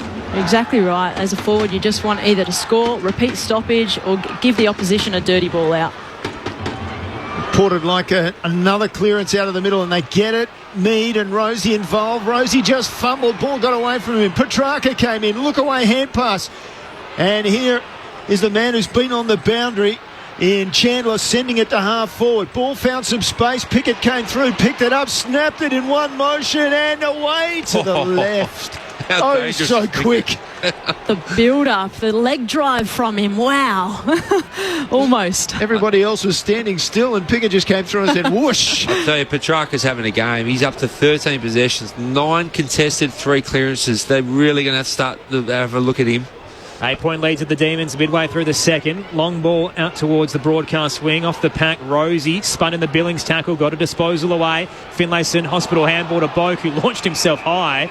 Managed to get a hand to it. Was nudged in the end by Hoare, and it rolls over the boundary line, and poor Hoare's copped a stray knee in the process, so he's a little winded as he makes his way to the bench. Rosie just is so strong in the contest. He sometimes doesn't look it, but then he just tests the tackle and finds a way. Toss back in. Soldo cops a Falcon. Didn't realise the ball was dropping. Wide of gone. It ricochets out towards Burton. Then Butters. Now Soldo gets it. Off to Lockie Jones. Through the centre square go the Power. Hoists it with a long ball towards the 50. Little wide of McEntee. Becomes the tackler on McAvee. And we'll get a boundary throw in. Right half forward for Port Adelaide. They're down by 8 points at the moment. 0437 774 774 is the text line. Bill says Port have suddenly become ineffectual everywhere. Well, that's just a little harsh. Oliver comes through after the ruck contest. Couldn't get a clean disposal. Boak did well to Jones for Port Adelaide. Then Butters buys some time by going sideways into the forward pocket. Almost threaded the needle to find Marshall. Petty came across in front of him, though, and spoiled for the ball over the line. 25 around from the goal face. Right forward pocket for Port Adelaide. And it is some contest, and it is hot in this contest. Toss back in. Gawn takes it out of the ruck. Thrust a handball forward, but didn't look to where it was going to. Boak from 50. Launches one to the top of the goal square. Lever again. Well positioned. Gets the fist on it, and it'll roll through for a minor score on the left-hand side. 7-point lead to the Demons. 6-3-39 plays 5-2-32. 16-minute mark of the second term. Live footy on ABC Sport. Rivers takes it in, out to the eastern side, finds Lever, goes long. Ball finds its way to the back. Houston on it. Down the line he goes, keeps it on the eastern side. Good kick, Bergman, just ahead of centre wing. Wheels in, onto his right foot, on the logo now. Goes right across the square, good switch, finds Boak. At half forward right, inside the 50 and wide, but he did find his man leading out there, McEntee. Ahead of Gawn. He was always going to beat him for pace. And if the umpires line McEntee up to the middle of the goals, I will be prepared to eat 3 or 4 pizzas. This is just ridiculous. He's lined him up with the behind post. He's well and truly 5 metres around from where he should be. It's still all in front of him, though. He drops it into the forward pocket. And Lever takes a defensive mark. No, he's going to have it ruled against him. No. I don't know what the umpire was on there, but he's decided it's 50. Aaron. Lever's taking the intercept mark, and Finlayson was told to come back the required 10, and he hasn't done it. Or 9. Yes. So, 15-metre penalty against Port Adelaide, and no one's on the mark either, so Lever can take an extra couple of metres. Sends it up to half forward for the Demons. It clears the pack. Lockie Jones was waiting. Hands it off towards Burton, and Port Adelaide with a chip kick exit in the path of McEntee, who marks on the broadcast wing. Big height mismatch with Gawn, but didn't seem to affect him. Crowd thought Gawn moved, and the Bronx cheers ensued. Houston, long ball, hit it really, and Petty was waiting at the back. And the Port fans are getting restless at the Adelaide Oval. They're down by 7 at the moment. Second term, live footy on ABC Sport. Petty low hard towards the broadcast wing. Burton nearly cut it off. Spills towards McEntee. High handball that loops its way to Butters. Then he gets it back. Releases Mead, who was riding shotgun. Arches the back to right half forward. Hooks it towards the goal square. Dixon nearly claimed it. Knocked away by McDonald. Charging him was Lever. He took out the knees of Burn-Jones, and they're claiming high. Oh, that is the trademark. Taking out the legs. And they've paid it to the Demons. They will start riding soon in the Riverbank stand. Lucky enough for the home crowd, they've cut it off. The exit from Melbourne was only as far as Houston at left half forward. Houston arcs around on the right foot, looks for Dixon. It's a flat kick. It's punched away from Dixon by the Melbourne defenders. Burne-Jones ducked the head. The umpire called play on. That'll stir up the crowd more. Rivers clears it away, and the blind side umpire has decided that was high. It will come back. He was late on the whistle there, wasn't he? But he's called it back now. The umpire is looking at it head on, if you like, on this side of the pack, said no free kick, and the umpire behind said yes, it is a free kick. It's 40 metres out, maybe 35, straight in front. Burne-Jones, who could be the first multiple goal kicker of the night, crosses 50. In he comes, sets it on its way, sneaks it in. Goal to Port Adelaide. 1 point game now. Port Adelaide 6-2-38, Melbourne 6-3-39. What a contest we have at the Adelaide Oval on ABC Sport. Your experts are Dean Brogan and Chelsea Randall. Look, I think Port's last 5 or 6 minutes have been better. They're starting to get a bit of chain and a bit of flow through the middle of the ground, which has helped with their inside 50s. But again, it's hustle, isn't it? Melbourne kick 2 and Port kick 2, and free kicks should be getting paid. They're not getting paid. It's just going to be one of those games, survival of the fittest. And we've got an absolute belter of a game here, and you can't hide anywhere out there tonight. Everything is hard and contested, and Port are hanging in there. Only just, but they're hanging in there. Melbourne are definitely making their ball movement difficult, though, aren't they? Even the umpires can't hide tonight. The crowd's up and about. Expect a high 30,000 strong on Easter weekend. Gawn taps it down just wide of Viney. Rosie capitalises, gives it off to Houston, who has plenty of acres to run into. He loads up into the 50. Dixon crunches the pack. Front and square was Burne-Jones. Snaps around the body. It's rolling towards the behind line. And through for a minor score on the right-hand side. We are level. 6-3, 39 apiece. Time on in the second. It's live footy on ABC Sport. Great to have you with us. Port are plus 10 in free kicks, so I'm not sure what the crowd's going on about. But either way, it's definitely a home crowd. So Melbourne bringing in with a couple of chip kicks. The second found Hoare, runs off on his left foot on this broadcast side of the ground. Brown with the lead up, and Radaglia put him under pressure, got the ball over the line. So we'll get a throw in on centre wing. Scores locked away. 6-3, 39 apiece. Both coaches down on the boundary directing operations. Ball comes back in, crash, bash. Oliver comes out with it, dribbles the ball down to half forward. More a hit and hope than anything. Radaglia at the back. Oh, he's collected by Jones. Jones came through, and now is Radaglia. Well, he's under 3 Melbourne players going nowhere, and the umpire calls for the ball up. Wow. They need a traffic cop, Port Adelaide. Just ran into each other, his own teammate there. Unfortunate. Tight on the boundary line, holding free kick. Out of the ruck contest will go Port Adelaide's way. Soldo to receive it. Slowly easing his way into this new Port Adelaide outfit.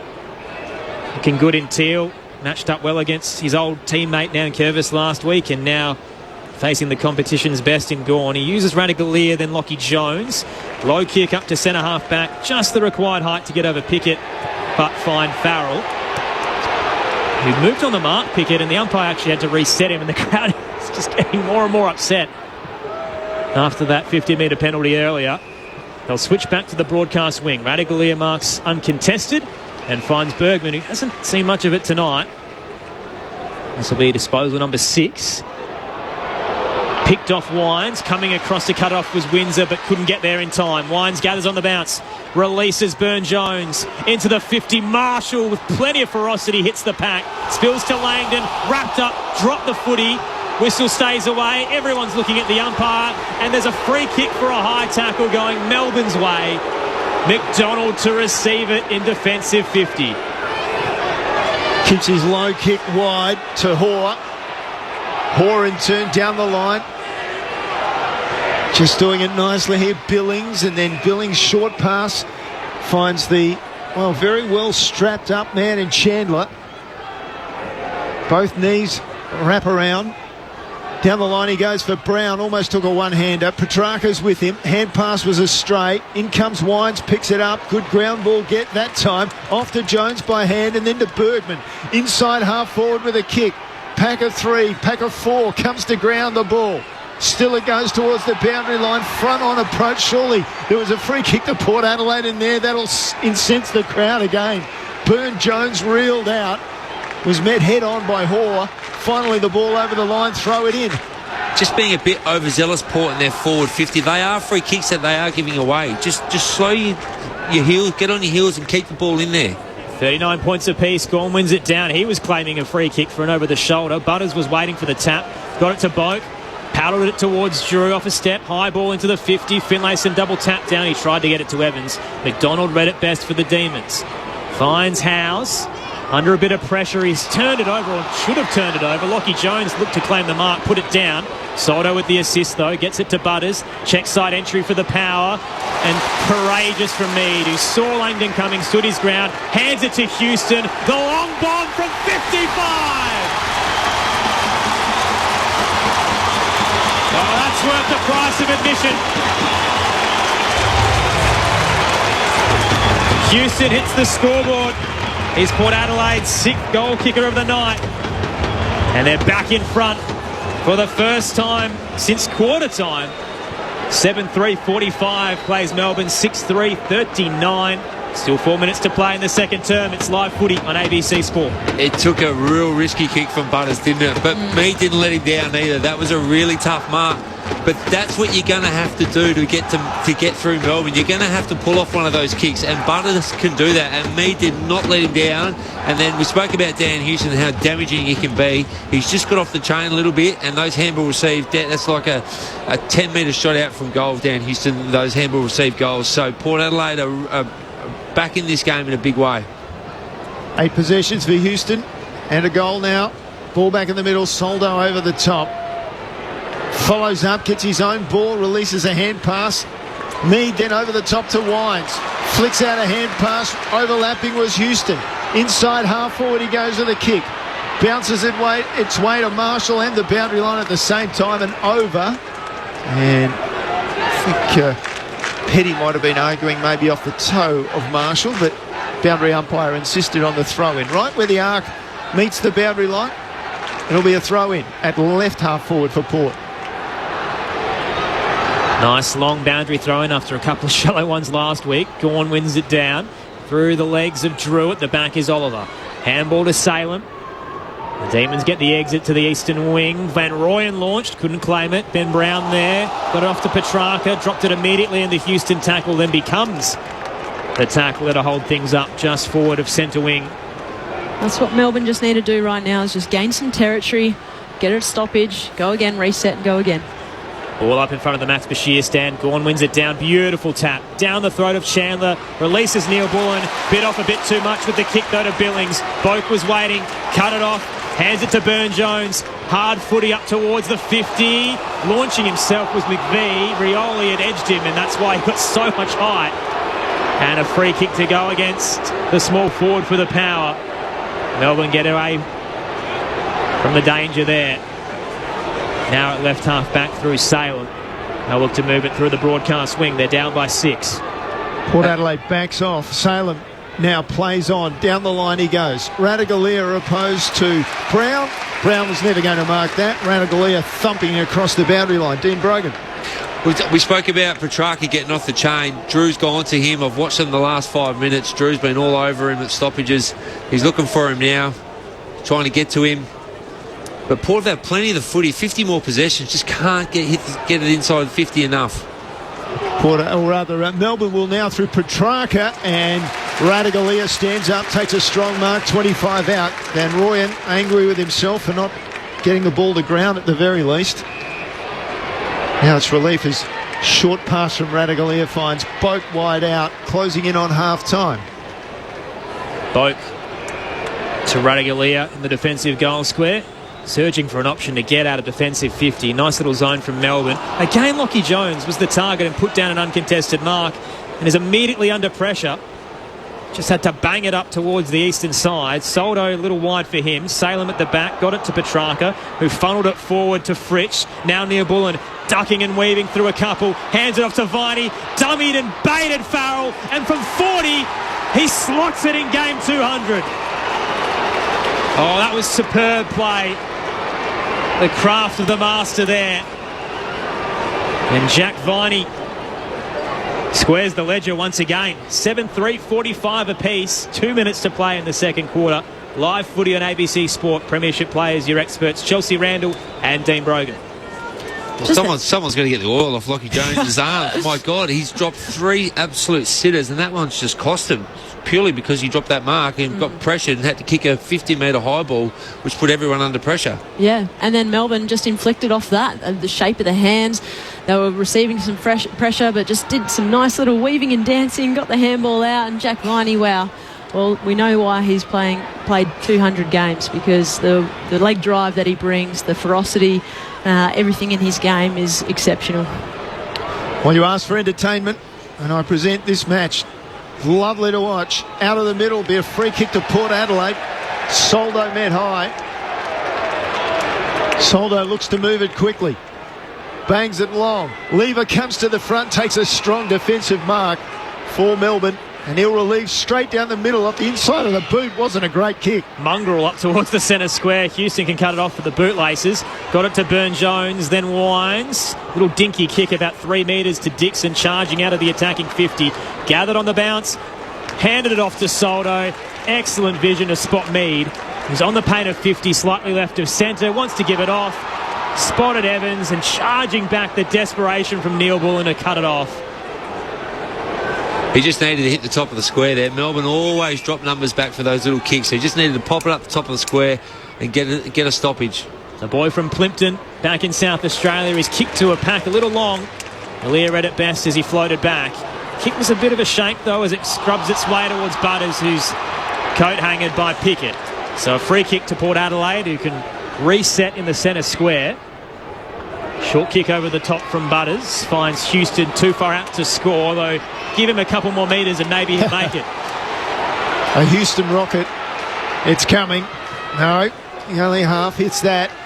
A lot of players 20 metres out, and Max Gawn, the tallest of them, pulls down the mark. So the Melbourne ruckman looks out to the eastern side, looks for a bit of relief, and Sparrow was in front, dropped it. Ball comes to ground. Langdon flipped it out to Neil Bullen. Wide he went to Van Rooyen off the outside of the boot. Marked easily by his direct opponent Radagalier in the end, who now turns around, belts it high inside 50 again. This time Soldo got it to ground. Neil Bullen, though, took it away. Hand pass towards the boundary line. Picked up by Drew, carried across in a tackle. Throw in 25 around from the goal face. Great entertaining contest at the Adelaide Oval. 7 goals, 3 apiece. Port Adelaide and Melbourne can't be separated close to half-time. There's just enough time for a score here. They'll need to be quick. Toss back in. Dixon takes it out of the ruck, hands it to no one. Was looking for Rosie, he just wasn't running onto it. And that'll take us to the major break here at the Adelaide Oval. Ebbing and flowing, swings and momentums. But at the end of the day, we're back to square one. It's 7-3, 45 apiece at half-time. The goal scorers for the home side, 2 to Burne-Jones. Singles to McEntee, Evans, Dixon and Rioli. And meanwhile, for the Demons, we've got singles to Brown, Fritsch, Sparrow, Pickett, Viney, Langdon and Oliver. 7-3, 45 apiece. Great to have you with us for live footy on ABC Sport. 0437 774 774 is the text line. Chris says, go Port, listening around the campfire on the snowy mountains. Stan from Victoria says, hi team, Clayton's body is filled out compared to a few years ago. He looks very fit, which is actually quite surprising, Stan, because he didn't have a pre-season. So already he's fit straight back into this lineup and finding plenty of footy, up to 11 touches at half-time. And this one's for you, Chelsea, from Marcus in South Melbourne. Says, the Port crowd would boo a nun in a wheelchair if she was in Melbourne colours, and you'd know that all too well, considering the rivalry here. It's always a great rivalry, but yes, Saturday night footy is awesome right now. It's an electric atmosphere. Take us through what you made of that opening half. Yeah, I think it was definitely, oh God, we keep going back to it, but that contest in the battle tonight is just, it makes it so difficult for both teams to try and get any clean ball kind of coming in. But it's happening at both ends of the ground right now, both Melbourne and Port. When they're going inside 50, it's either an intercept, I feel, or it's a contest that's gone to ground, or they're scoring right from there. So it's it's a heated battle, but loving the work rate from both sides. Well, Port are getting enough of it. They've had plus 50 possessions more, but it just shows they're frustrating Port, because Port normally have close to 200 possessions by half time. They would have kicked a cricket score by now, or had a bit of a flow against most other teams. But just watching Melbourne defend the middle of the ground and don't let Port come through the corridor at no cost is really frustrating Port Adelaide. And we've seen them make some uncharacteristic, Jones has dropped a couple of marks, and they've had opportunities to chain through, but they've just kicked it straight back long down the line. And you're right, Chelsea, when the ball has gone into Port's forward 50, it's either going for a goal or they're giving away a free kick. It's coming straight back out. So I think for Port, with so much of the footy, they just need to go a bit more wider when they enter their 50s and keep the ball locked in their forward line and strangle Melbourne a little bit more, because it's coming out too easy. And when Melbourne go the other end, they're scoring at the moment. So I think I just can't pick it at the moment. Like, both teams are just so hard battling it out. We saw Drew go to Petrarca. Petrarca was getting off the chain. He's their number one guy at the moment. So Drew went to him a little bit towards the back end of the quarter, which I think is the right thing to do, because if you can quiet Petrarca down, they don't really have anyone else that's doing a lot of damage. So, look, I think it's survival of the fittest. It's not a night for big men either, so the small forwards are going to play a vital role in the back end, and who knows, it might open up a little bit later, but this is just a huge contest, and at the moment, it's both teams are having their way at certain times of the game. I think the positive signs, regardless of, I guess, as long as the game stays the way that it currently is into this back end of the second half, that this was supposed to be a measuring stick of sorts for Port Adelaide after two relatively easy wins, and they've certainly matched it against the best. And for Melbourne as well, victories over the Western Bulldogs and then Hawthorn, you can probably say these two sides that certainly have September ambitions, and clearly their football is so tied against each other that we're probably going to see them match up later in the year at some point. Well, what we're seeing now is a finals type game. It's not open, it's contested, you're going to have to fight hard for every possession you get, and we've seen Port Adelaide fail in these games. So for them to be where they are at half time in a really tight game like this, and feeling somewhat good about themselves, is a really big tick. But can they sustain it? We know Melbourne can. This is the way Melbourne play. Can Port Adelaide win a game like this? This is what we're all waiting to see, because this is a finals-like game, is what we're witnessing right now. Can I just make the point that Ken Hinkley, 251 games in charge, he's never had a draw through 250 games, and he surpasses Malcolm Blight in terms of games coached this week. Malcolm Blight went through his entire coaching career without a draw. Ken Hinkley in game 251. Well, yeah, this is where we are. There you go. How many pizzas were you going to eat again? Well, I was trying to say that was a bad thing, because on my diet at the moment I can't touch pizza, so there you go. But what about chocolate? It's the weekend for it, Crocky. Oh, chocolate. Yeah, I can touch chocolate. I'm a lucky. Diabolical sweet tooth. Don't worry about that. Speaking of, feel free to let us know where you're enjoying your Easter long weekend across the country. 0437 774 774. Cara and Mike are listening while camping at Peaceful Bay in WA. They're fishing for salmon this weekend, and have then headed to Adelaide for gather rounds. So we can't wait to have you over, Cara and Mike. And what a fortnight that sounds like. An Easter long weekend camping at Peaceful Bay, and then a holiday over to South Australia to enjoy some footy. Not bad at all. Some salmon fishing. Love that. Brogues, any plans for the remainder of the weekend? No, I'm going to have I call it a life day tomorrow, and that's do all your washing, clean the house, get everything ready, spend some time with the family, and take my dog for a walk and just enjoy. It's going to be a beautiful 30-degree day. It'll be even better if Port get up and win tonight, but no, just going to have a life day tomorrow. Chelsea?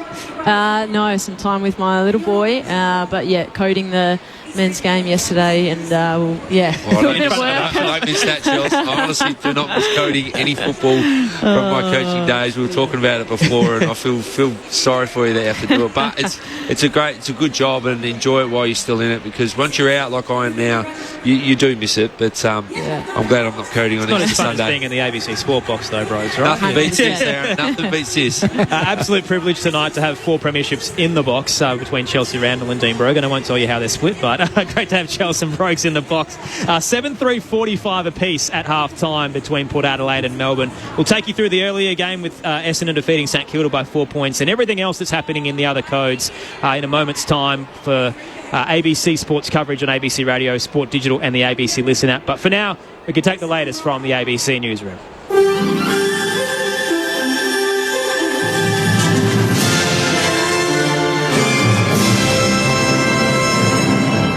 This is ABC News with David Rowlands. A senior WA Federal Labor MP has dismissed suggestions that a High Court decision that ended indefinite immigration detention in Australia has led to an increase in asylum seekers. 39 foreign nationals were flown to Nauru last month after arriving in WA's north by boat. It led to criticism by opposition leader Peter Dutton, who questioned the level of surveillance being conducted. However, member for Perth, Patrick Gorman, says Operation Sovereign Borders is as strong as it's ever been. We will continue with Operation Sovereign Borders to make sure that we have that strong response through patrols, through aerial surveillance and a range of other intelligence measures, because we want to make sure that Operation Sovereign Borders can do what is expected to do. That is to ensure that we have that strong, orderly migration system that Australians expect. Investigations are underway over the suspected drug-related death of a 40-year-old woman and the overdose of several others on the Gold Coast. Paramedics were called to a Surfers Paradise hotel late last night.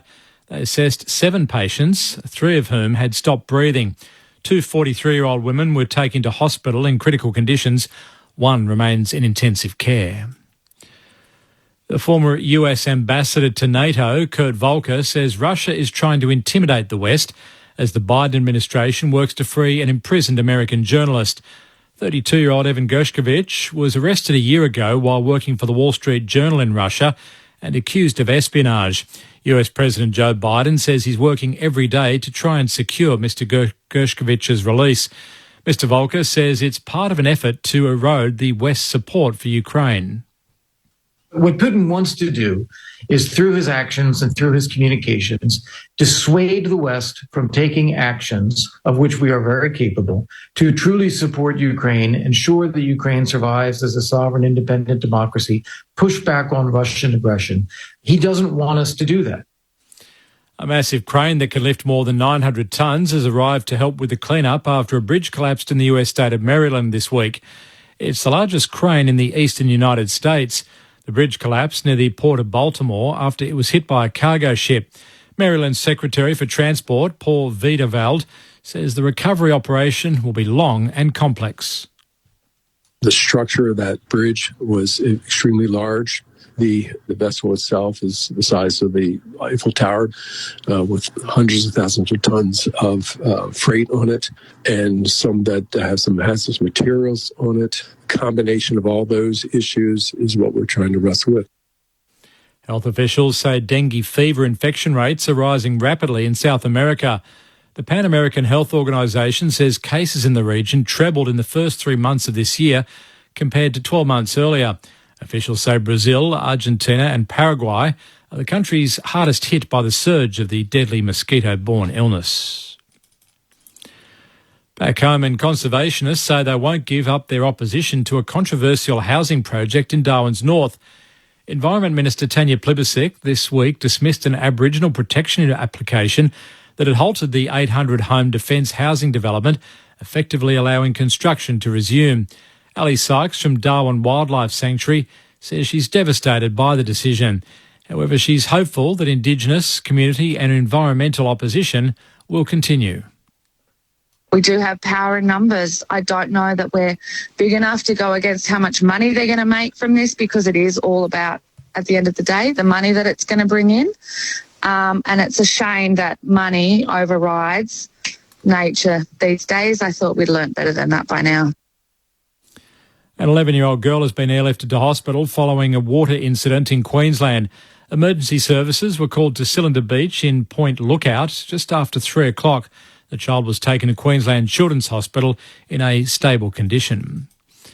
Prominent Victorian youth worker Les Twentyman has died. Mr Twentyman rose to prominence across decades as a youth worker and social justice advocate in Melbourne's West. In 1994, he was awarded the Medal of the Order in Australia, and in 2004 was a finalist for Australian of the Year. He was awarded Victorian of the Year in 2006. In a statement from the Les Twentyman Foundation, he was remembered as a voice to the voiceless and someone who left a legacy of helping the disadvantaged. This is ABC News. So, what makes us Australian? Just be whoever you want to be. And who's the obvious person to ask how that's transforming? Welcome to Broken Hill, Miriam. I'm on a quest to learn what it takes to change and adapt. Occupation. I'm actually an escort. An influencer. Mm-hmm. Miriam Margolyes, Impossibly Australian. You are changing the world. Starts Tuesday, April 9 on ABC TV and always free, always entertaining on ABC iView. This is ABC Sports coverage of the 2024 AFL season. Every match on the ABC Listen app. Look for the AFL button. Gawn takes it out of the ruck and clears it to our forward Devine, who sidesteps a couple of tackles. Smothered kick towards Pickett, who can hand it over the top to Sparrow. All alone from 35 out. Jeez, did someone flip the cassette over? We just got a repeat of the opening quarter, but it's different colours. Melbourne has struck early. In the space of 20 seconds, they snatch back the lead. Langdon comes in, sets back, off the boot, knew it was through. Dixon entangled with Gawn, actually won the tap against the Premiership ruckman. Spilled to Rioli, rolls it through from 20. Oh, he worked his magic in traffic.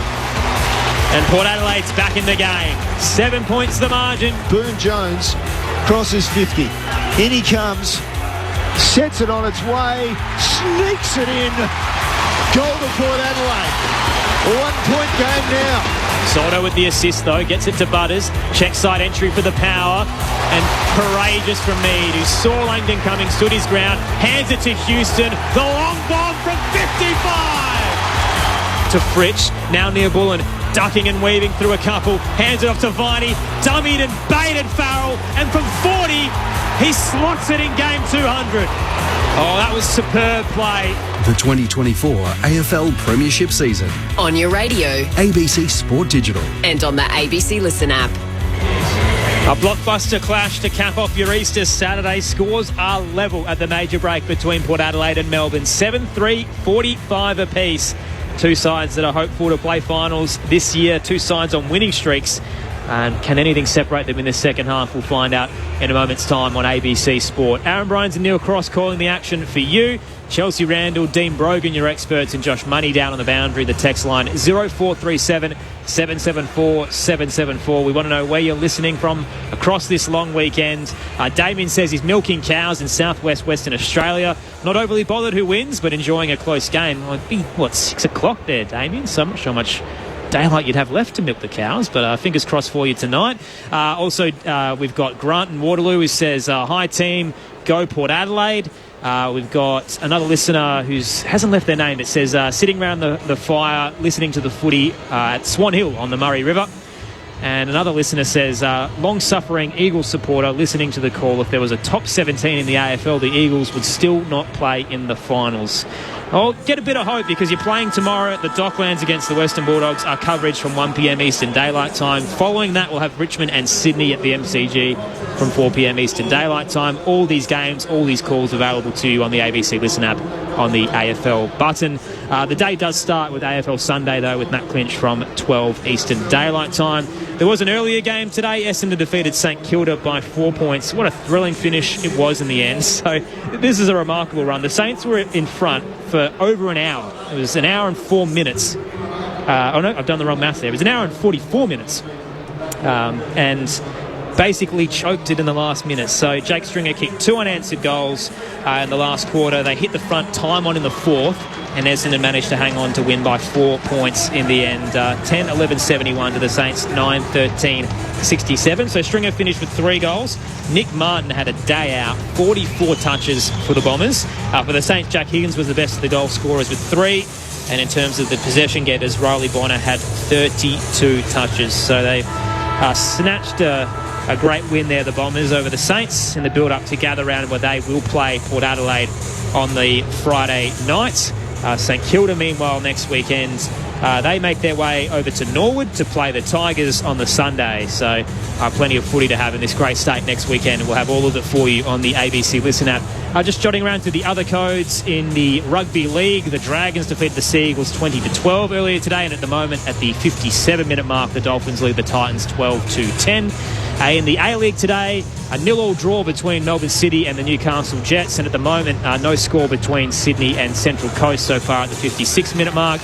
In the A-League Women's, Wellington defeated Western Sydney 2-0, and Canberra United defeated the Brisbane War 2-1. 0437 774 774 is the text line if you do want to get in touch. Baz says, listening from Lake Fanes in Victoria. I hope I got that right, Baz. Go D's. And Ollie and Olivia say roasting marshmallows and fighting off insects all through the night at Coffin Bay. Great commentary. Khan the power. 7-3, 45 apiece is the scoreline at the moment. It's had ebbs and flows this game at different times. It's like one side or another could burst away. The game high margin, 18 points to Port Adelaide at the 17-minute mark of the opening quarter. Melbourne actually pushed their lead up to 13 points at the 8-minute mark of the second. So could go anyway. Chelsea and Dean, how do you expect the second half to play out? I think it's going to be very much like the first half that we've seen. So it's another contest kind of battle. But I think what we really want to see, what I'd like to see from Port now is really that connection inside 50. We're kind of just sending it into a big contest where there's 3 or 4 all flying at it, and we're just kind of hoping. And obviously Melbourne are getting their numbers back and getting the ground ball gets and getting them out there. So can they be a little bit more cleaner going inside 50, give them more of a chance? And on the flip side, Melbourne, I think they just need to continue to do what they're doing, which is at their stoppages and going forward quickly with their ball movement. Yeah, look, I think you summed it up really well there, Chell. Port would feel pretty good about themselves. You know, they've had 50 more possessions. They're plus 8 in contested possessions. They're plus 25 in ground ball gets. And they're plus 7 in clearances. And with Gawn's dominance, they're still being able to win that part of the game. And normally when you win those KPIs, you win the game. But when you play Melbourne, that's not the case.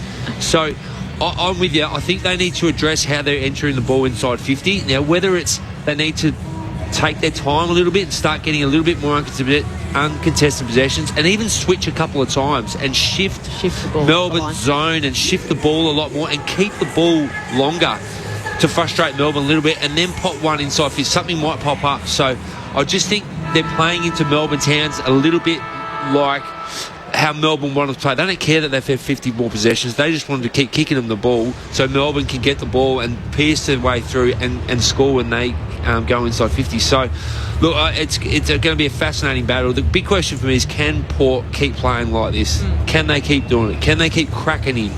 And can, Lockie Jones take a mark? He's dropped 3 marks. It's cost him. But can players like him really stand up in the second half? Because we know that, we know Rosie and Butters are going to, but can Mead keep going the way he's going? And can Jones perform the way he's going to perform? And, can Farrell get into the game? So that's what we want to see, is blokes that don't normally play well in these real hot contested games play well in the second half. I think Melbourne will be expecting the same from the likes of Jack Billings and Christian Salem, who have a combined 5 touches between them at half-time. Uncharacteristic.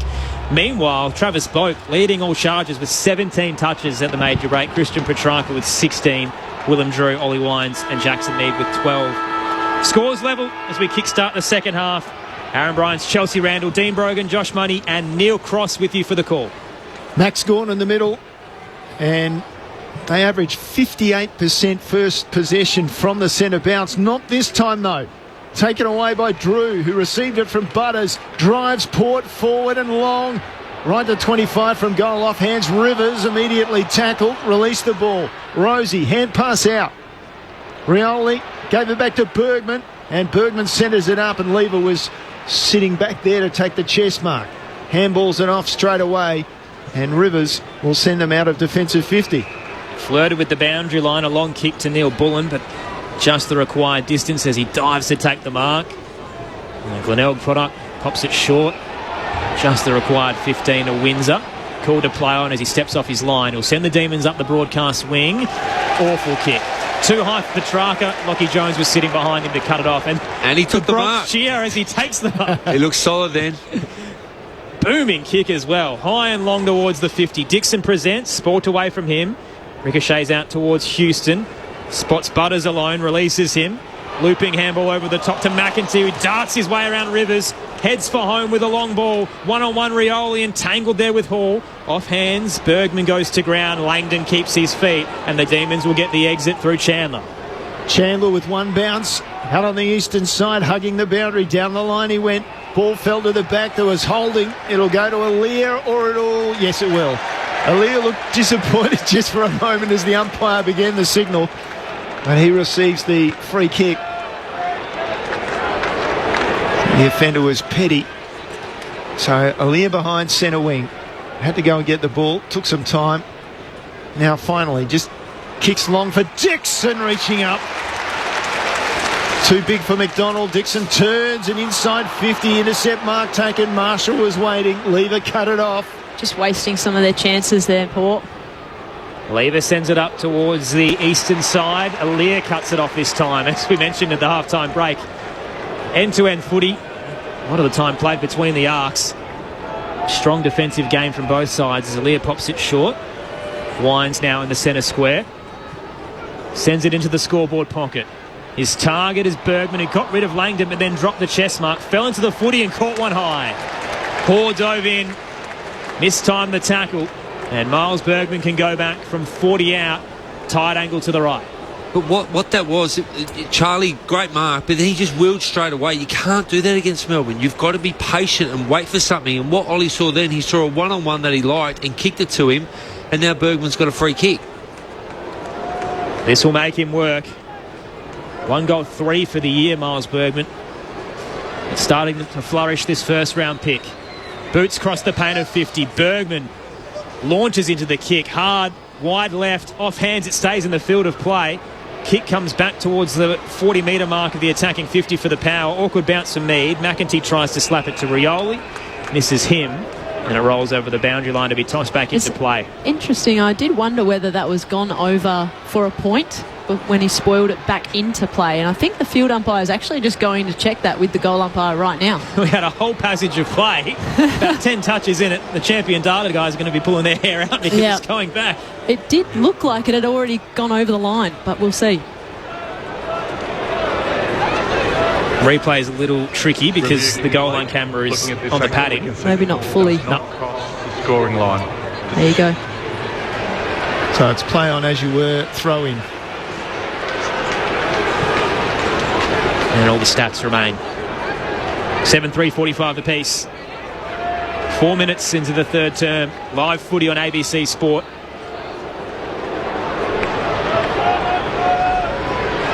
So the ball will come in just outside the attacking 50. And Gawn gets the hand to it.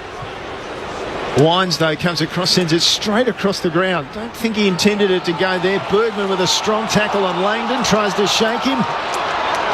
And together they sort of dance their way towards the centre square from Melbourne's point of view. Melbourne a few more numbers at stoppage here. They only got 4 in their forward line. Ball comes down. Rosie took a hack at it. Now it's on the ground. Oh, it just pops out. McEntee had it. Wines got it. And he was taken down in a tackle. It's inside 50 for Port again. Another ball up. Another contest. And we've seen plenty of this. 7-3-45 apiece. It remains as it was at half-time. Dixon tries to reel it in the ruck contest against Gawn. Spilled out towards Petrarca. Drew's on his tail, as he has been for most of the night. We'll get another ball up. Got to earn your footy here at the Adelaide Oval. This blockbuster contest. Dixon won it down, then became the tackler on Oliver. Found Neil Bullen, who's caught in a sandwich, brought to ground.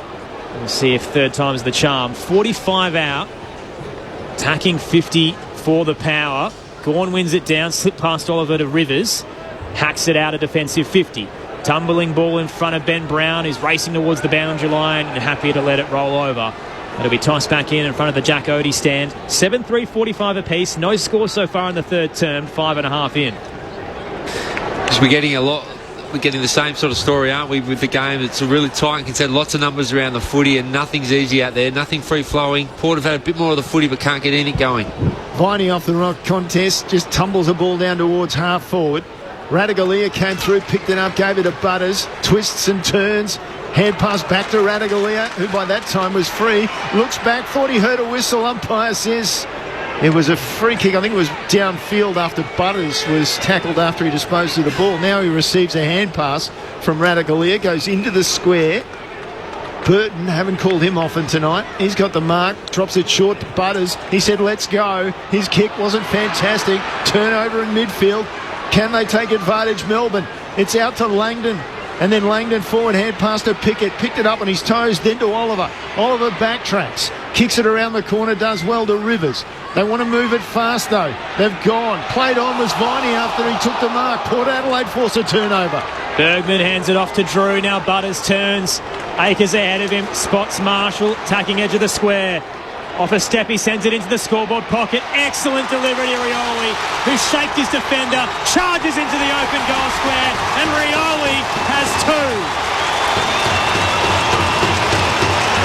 Port Adelaide hit the front at the 7-minute mark of the third term.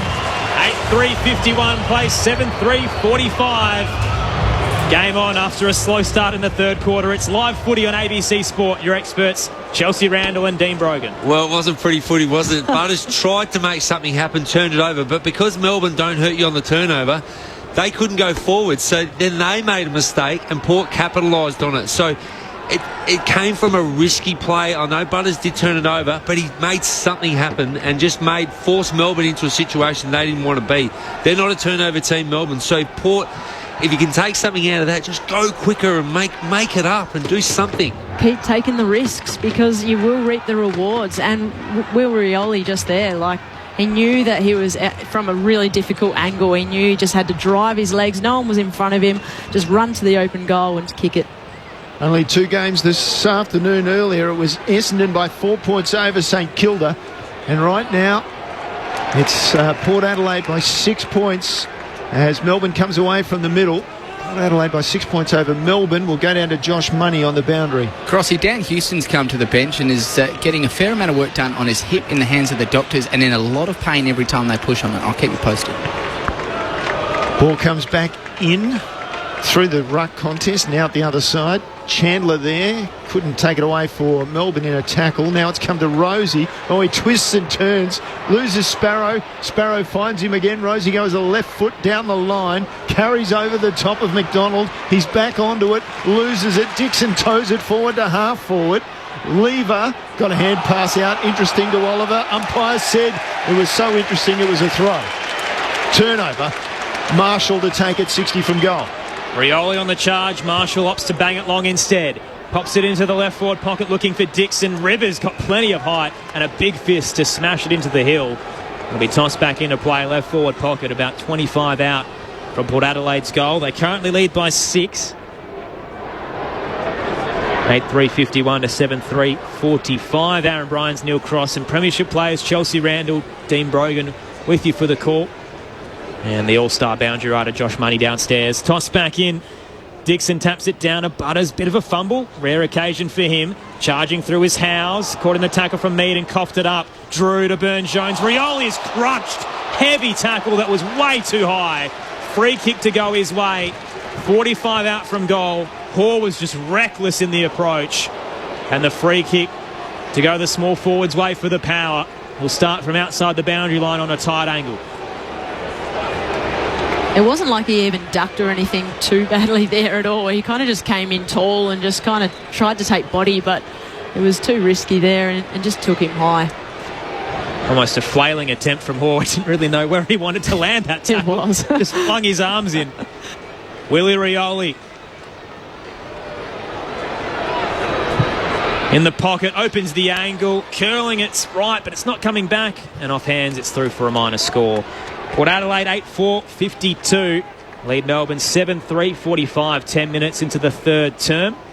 On the text line, Helen, Darren and their dog Duke are listening from their tent on the annual camping trip to Narooma in New South Wales. And they say go D's. Rivers for the D's, plays on, comes out to this broadcast side, off hands, and then finally it's Rioli last touch as the ball goes over the line.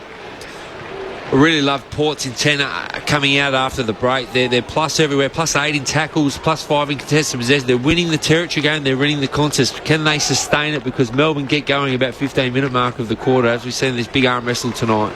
Ball goes over the 2 rucks. Boak's kick was smothered up in the air. Came to Lockie Jones for Port Adelaide. Drives it back inside 50. Oh, great take. It was the big man Dixon who reached out. Great contest with McDonald.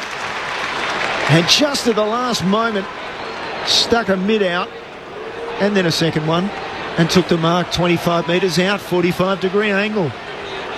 His hands have looked good tonight, haven't they? When he's had opportunities, Charlie's looked really good. 5th mark for the night. He's strong, isn't he? His only goal came after the siren at quarter time, gave Port a 6-point lead. Drops it out to the right, coming back, post. Right post. So Port now out to an 8-point advantage, 11 minutes into the third term. We'll get down to Josh Money in just a moment as Melbourne come out of their defensive end. Sailing to Langdon, now Van Rooyen. Just long, accurate kicks from the D's here. They've gone end to end. Fritsch at half-forward marks. Spots Ben Brown in the pocket on the lead. And charging to get there is Radaglia. The diving fist to make up the lost ground on Ben Brown as he punches it into the second row. Love for him to get his hands out strong there instead of going for that chest mark there. It makes it so easy for the defender to get a fist in there and spoil that. Port Adelaide, the best team in the league right now for defensive one-on-ones. They haven't lost one a single game this season. Toss back in. Soldo got the tap, and then quickly tried to crumb and was wrapped up by Petrarca. We'll try again. 45 out from home. Gorn in this contest. Wins it down straight to Langdon. Tried to snap, went straight up and down to Butters, who's called to play on. Hands it off to Houston. Look for the fend on Petrarca. Drop the footy, no whistle. Play continues close to the boundary line and will roll just over. Gives us some time to check in with Josh Money. You just called his name. Aaron Dan Houston is back on. Had a few painkillers after having that hit worked on. So that's good news for Port Adelaide. Back to the all-star commentary team. Port Adelaide by 8 points. All comes back into play. Off the contest, there was holding there. It'll go to Rosie, the skipper for Port. Yes. Langdon said, well, he was holding me and I was holding him. The umpire didn't change his mind, strangely enough. So Rosie sits back and waits. Now opts for the long kick down the eastern side. Going back, Gorn got a hand on it. It still travelled over the top of the pack. Finlayson picked it up, shook his man, turns inside, kicks long. Lever opposed to Marshall, got the hand of the ball, and now he's got some support and he's got a hand pass, and then he gets the kick out. Howes was there to help him. And they'll come clear Melbourne again through Sparrow. He'd received from Salem and he drops it wide. Billings, awful kick. Hasn't had many touches tonight, just the 2 at half-time. And his first of the third is too long over the head of Chandler and rolls over the boundary line in front of the benches. 8-point lead to the Power at the moment. 14-minute mark of the third. Great to have you with us for live footy on ABC Sport. Arm wrestle between these heavyweights. Gorn and Soldo. The D's ruck gets the tap down. Was looking for a Sparrow. Mead got there first and became the tackler to escort him over the boundary line. Also on the text line, Dave in Albany, who's a Bombers supporter, says, enjoying your call of the close contest. I know it's just a game and as supporters we shouldn't let it consume us, but a glass of red is so much more enjoyable when your side has had a win. Go Bombers. 4-point win over the Saints earlier today. Gorn wins it down straight to Petrarca, had Boak on his tail, wrapped him up. Neil Bullen gets the exit though. Kick up towards the 50. Aliir just bowled over Van Rooyen. It spills to the back.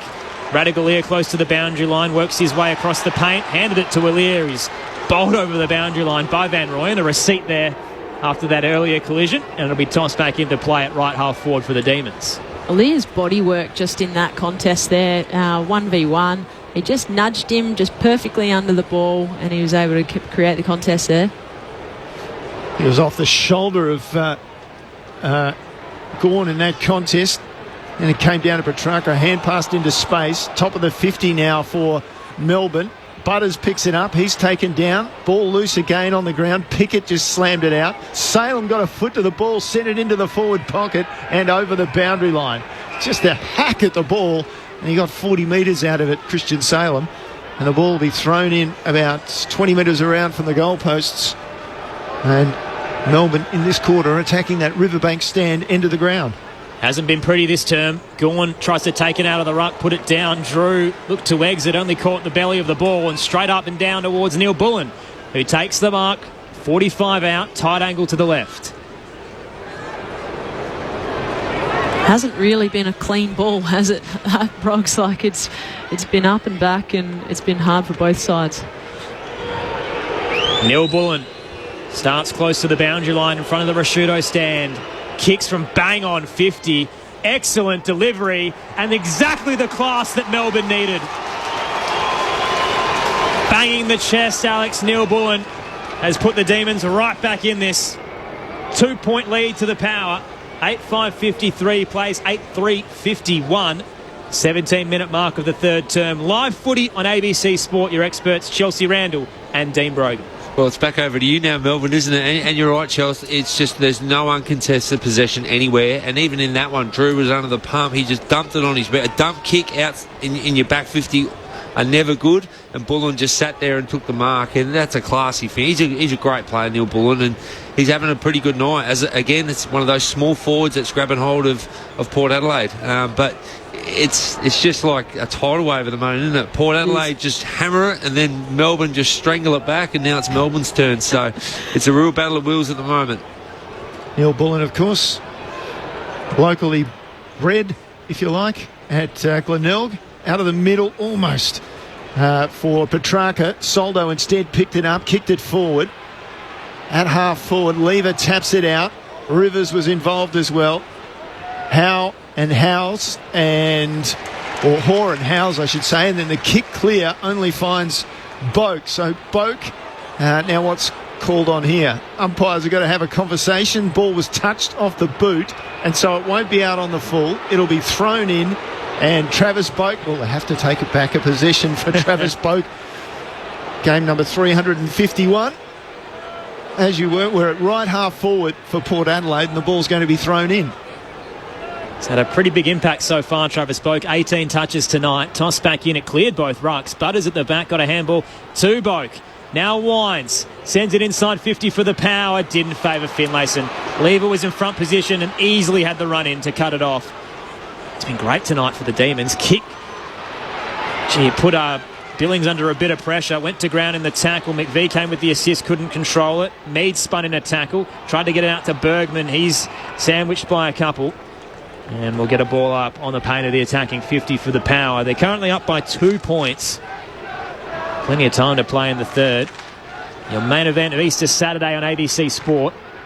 Again, Soto Edge has gone under the ruck tap, so neither get a hand to it. Charging through is Bergman. Off to Drew. High ball into the 50. Carried just the required 15. Hall got a fist to it, spilled to Rivers. Thrusts a handball over the top to Chandler. Weaving in traffic. Gee, sold Viney into so much trouble. Drew was all over him and brought him to ground in a heavy tackle. We'll get a ball up centre half forward for the Power. So umpire puts the ball in the air, and Gawn again probably had the better of it. Wines out to Houston by hand. Houston bombs away from 55. Oh, he had the distance, not the accuracy. Oh, so close. 3-point margin. Port Adelaide creep away. 19 and a half minutes down, so almost into time on in the third quarter on ABC Sport. It's like the Port forwards need to separate a lot more, because Lever's just grabbing everything at the moment. They seem like they're jumping on top of each other, and when they have been able to separate, Charlie's been able to take a mark where there has been a free kick. House's long kick to the broadcast wing. Pat converged, and it spilled down to the other fourth gamer in Windsor. Little 1-2 working his way with Rivers, although the possession towards Billings wasn't a clean one. Little wide and long. Houston charging out, cuts it off. Neil Bullen wrapped him up, dropped the footy, holding the ball. Free kick to the Demons in the centre square. Down by 3 at the moment. Neil Bullen releases the outside run of Viney. Off to Rivers, turns straight into a Burne-Jones wall. So he hacks the kick forward. And floating across is Radaglia. Got the space on Van Rooyen. And it will be Alia's ball in the end because I think he was taken high. So Radaglia did take the intercept mark, but Alia went to ground behind it all, and he'll be the one handed the pill in defensive 50. 8-6-54 playing 8-3-51 at the moment. We've still got 7 minutes to go in the third. Ball out wide. Oh, turnover straight away. Bad kick. And the mark taken out there by Hoare. Goes down to half forward with a kick, and he was looking for Chandler, and across came Lockie Jones and knocked it over the boundary line. Just keep an eye on Radaglia after that last contest. He didn't look like he walked away from it all that well. So ball to be thrown in just inside 50 still for Melbourne. Comes down to Viney for Melbourne. Hand pass was interesting. Port Adelaide smuggle it out. It was cleared away and down to centre wing. Bouncing ball, cleanly gathered by Rioli under a bit of pressure from McVie. Lost control of the footy in the process, and McVie mops it up. Hands it to Petty. Looping ball backwards to Hoare. Bit of time to think about where he'll go on the eastern side. And spotted Bailey Fritsch, who was outnumbered 3-1. Fist goes the way of Wines. He was the one who smashed it up and down, so they'll pay it as a mark as it falls into his lap. And Fritsch gave him a bit of afters. They're getting stuck into each other here, and Bailey Fritsch has to be careful because he's stuck between Boak and Wines, and that is not a place you want to be.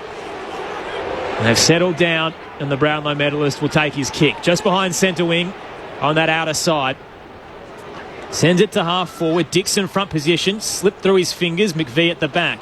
Hands it over the top to Langan, who turns close to the boundary line. To Petrarca, who's pulled up very short as he landed. He's clutching the left knee.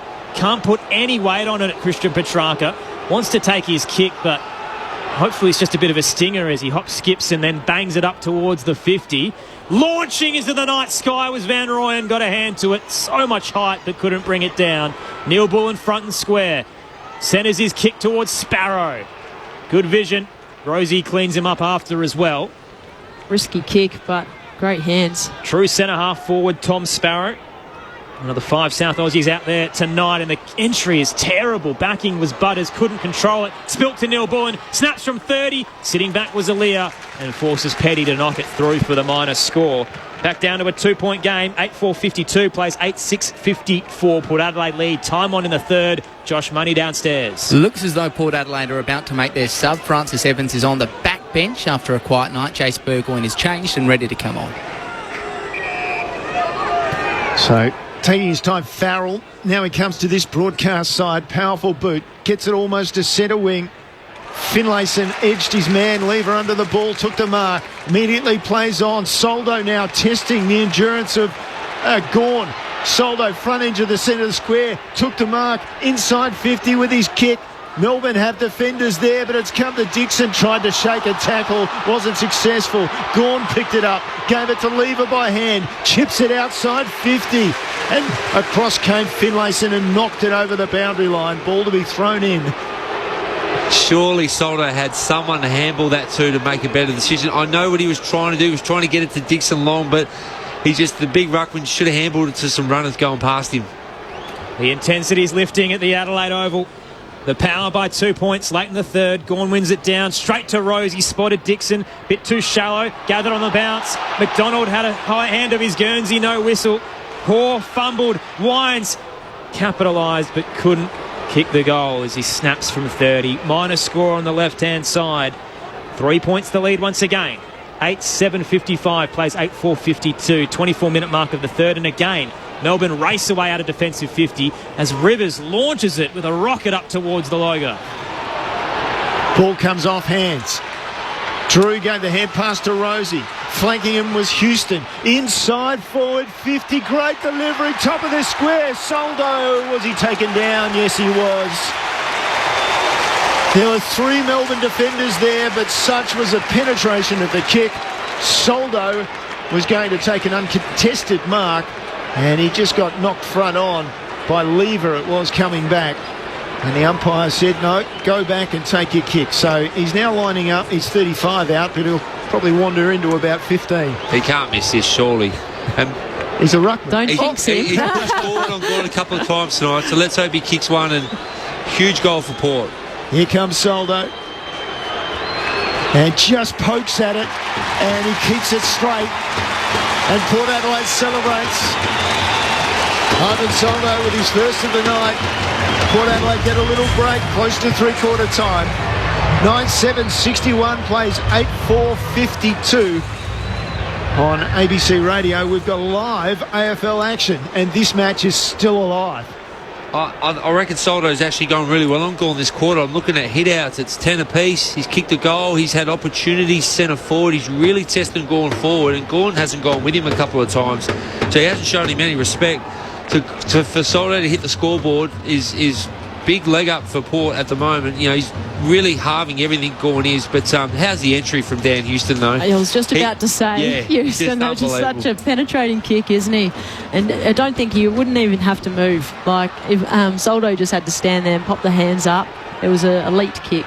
Chelsea Randall, Dean Brogan, your experts tonight. Both premiership players. Gawn wins it down, was looking for Viney. Charged past the footy. On hands and knees, Rosie got it to Drew. Takes the advantage of a high tackle and kicks lace out to Marshall. Charging from the goal square, he hits him bang on 45, straight in front. Just Port's ability there to recognise we've just had a centre bounce. Melbourne do not have time to get their numbers back, so to move the ball quickly and get the short little hit up, it's perfect. That's how they need to move their footy. Just keep it fast and going. Todd Marshall starting forward of the centre circle. Ben Brown-esque as he approaches. Scoreless tonight in game 100. This would lift him. Close to the man on the mark. Marshall loads up from 45. Straight as an arrow. Consecutive majors for the home side. Puts Port Adelaide up by 15 points on the stroke of three-quarter time. 10-7-67 plays 8-4-52. It's live footy on ABC Sport. Centre bounce goals are just huge, especially in red time, as we call it, the back end of quarters. And we haven't seen that all night, where a midfielder's been able to hit up a leading forward, and more importantly, was on Lever's man. Lever tried to drop off, and Marshall got him on the lead. And if you can break away from stoppage, the game might open up a bit, and you might see a little bit more of this. I don't know about you guys, but I felt a little bit emotional there for Toddy Marshall, just to kick that goal on his 100th game. Obviously, everything that he's been through, just well done to be able to go through and kick that. Big kick too. So Port with the break, close to three-quarter time. Melbourne need to respond. Gawn with a tap down, and now through his legs as the hand pass came towards him from Viney. Port clears it away. Down inside 50. Lever comes out. Slaps it to ground. Now it's in Salem's hands. He's tackled. Drew takes it away from him. Just they smuggle it forward. Head pass came out to Burgoyne just on the ground. Received it from Boak. Wasn't able to get onto his boot. Instead he gave it to Rosie. Dances around. Snaps for goal. Away to the left. This surge mentality from Port has just got them going. If it's on the ground, we soccer it forward. We just get the hands, keep going forward. It's getting them inside 50 and getting some shots at goal. 16-point lead to the Power. Short kick from McVie to Lever. Finding plenty of footy tonight. In defensive 50, the former Crow. Sends it to the outer side. Petty is target. Should have claimed it. Aliir was a couple of metres behind. Put it down. Langdon was front and square though. Hands it off. Using Sparrow, then Oliver ran out of room against Wines, so retreats back to Sparrow, then Rivers, and Oliver gets another crack. The Demons through centre wing. Up towards Van Rooyen, crunch the pack. Neil Bullen was waiting down below. Gives it off to Langdon, bit of space to run into, and a good kick to Ben Brown, who marks 45 out, tight angle, but it's in his range. I'm going to have to start on the fence, but Ben Brown's loading up. If he wants his traditional run-up, he's going to have to start in the Max Bashir stand. Port fans there are whispering in his ear. Well, I wouldn't say whispering, actually. The two security guards next to him aren't moving a budge either, so he's going to have to work his way around them on the run-up. Big Ben Brown. He loves playing Port Adelaide. He's got 26 goals from 9 games so far. Lengthy load up. Ben Brown kicks from 55. Beautiful. What a kick. I don't think anyone's touched that on the line, have they? Port fans around the stadium. There's a few of them sporadically spread where they're just on their feet applauding that, because that was a magnificent finish from Ben Brown. 9-4-58. Port Adelaide 10-8-68 with the 10-point lead. 30-minute mark of the third term. It's live footy on ABC Sport, and these two sides are pulling out all their tricks. Just when you thought Port might have a bit of a ascendancy going into the third quarter, Melbourne go and do that. Ben Brown kicks one from 70 metres from the boundary to keep them in the game and keep it 10 points. Port were just starting to slip away, and Melbourne just hanging in there. They're hanging in there. All the stats are saying Port should be up by 5 or 6 goals, but they're not. They're up by 10 points. 10 points. Centre break. Again, all important. Centre bounce would have been handy, except it will now be a throw-up as the bounce went astray. So Gawn will go against the smaller man in Finlayson. So will he try just to smash the ball forward? Now he tried to take it out of the ruck without success. Finlayson got possession. Hand pass intercepted. Oliver got a hand pass out. Viney almost couldn't get it clear. Now Butters looked like he dropped it. Umpire will call back the free kick. It'll go to Salem, I think. It'll be ruled a throw, which it was. And in fact, it'll be Sparrow who will take the free kick. Chance late in the quarter for Melbourne. Drives long, Van Rooyen right up in the middle of the packet. About 4 players went to ground out of that. One of them, Zerks Thatcher, saying, thanks, I got a boot out of all that. And the umpire called for the ball as it was trapped inside. Ball falls in between the laps of the two rucks who are wrapped up. It's the two opposing 11s. I'm not sure how you can determine who received the free kick there. They've given it to Max Gawn against Jeremy Finlayson, but it literally just dropped into their laps with both arms wrapped up. And the D skipper has one out on the half-time siren. Three-quarter time. Three-quarter time siren. A lot's happened, Aaron. Catching my breath. To make it a single-digit ball game heading into the final term. Max Gawn utilising every bit of his time. He'll start at the attacking edge of the square. The jeers of the Power faithful in the Riverbank stand end greet him. Gawn kicks from bang on 50. And it's game on at the Adelaide Oval. His first of the night. The D's 10th. And it's a 4-point ball game heading into the final term. 10-4-64 the Demons. Play the Power 10-8-68. Goal scorers at three-quarter time for the Power. 2 to Rioli and Burn-Jones. Singles to Marshall, Houston, Soldo, Dixon, Evans and McEntee. For the Demons, 2 to Ben Brown. Singles to Viney, Gawn, Oliver, Langdon, Neil Bullen, Fritsch, Sparrow and Cozzy Pickett. Close game. Grandstand finish coming up. It's live footy on ABC Sport. Great to have you with us on ABC Radio, Sport Digital and the ABC Listen app. For all those yearnings for truly outstanding entertainment, I have an idea of what might cheer you up. You'll find a trove of Academy Award winning and nominated films on ABC iView. Let's play. Like Imitation Game. It's beautiful. American Sniper, Her, and Spotlight. There's a story here, and I think it's an important story. Brooklyn, Carol, and so many more. Bon appetit. Always free, always outstanding on ABC iView. This is ABC Sports coverage of the 2024 AFL season. Every match on the ABC Listen app. Look for the AFL button. Marshall, attacking edge of the square. Off a step, he sends it into the scoreboard pocket. Excellent delivery to Rioli, who shaped his defender, charges into the open goal square, and Rioli has 2. Neil Bullen starts close to the boundary line in front of the Rashudo stand. Kicks from bang on 50. Excellent delivery, and exactly the class that Melbourne needed. Banging the chest, Alex Neil Bullen has put the Demons right back in this. 2-point lead to the Power. Drew going the hand pass to Rosie. Flanking him was Houston. Inside forward 50. Great delivery. Top of the square. Soldo. Was he taken down? Yes, he was. Here comes Soldo. And just pokes at it. And he keeps it straight. And Port Adelaide celebrates.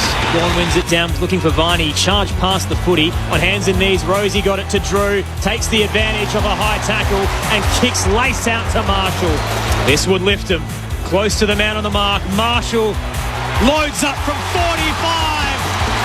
Straight as an arrow. to make it a single-digit ball game heading into the final term. Gawn kicks from bang on 50, and it's game on at the Adelaide Oval. The 2024 AFL Premiership season. On your radio. ABC Sport Digital. And on the ABC Listen app. September's come early at the Adelaide Oval. We're on the eve of gather round, and already we're seeing a spectacle. Port Adelaide by 4 points, 10-8-68 to Melbourne's 10-4-64. Privileged to be calling for you this Easter Saturday. Thank you to everyone who's gotten in touch on the text line 0437 774 774. Aaron Bryans and Neil Cross with you. Three-time Premiership Crow Chelsea Randall. Port Premiership Ruckman, Dean Brogan and Josh Money down on the boundary with you as part of the call team.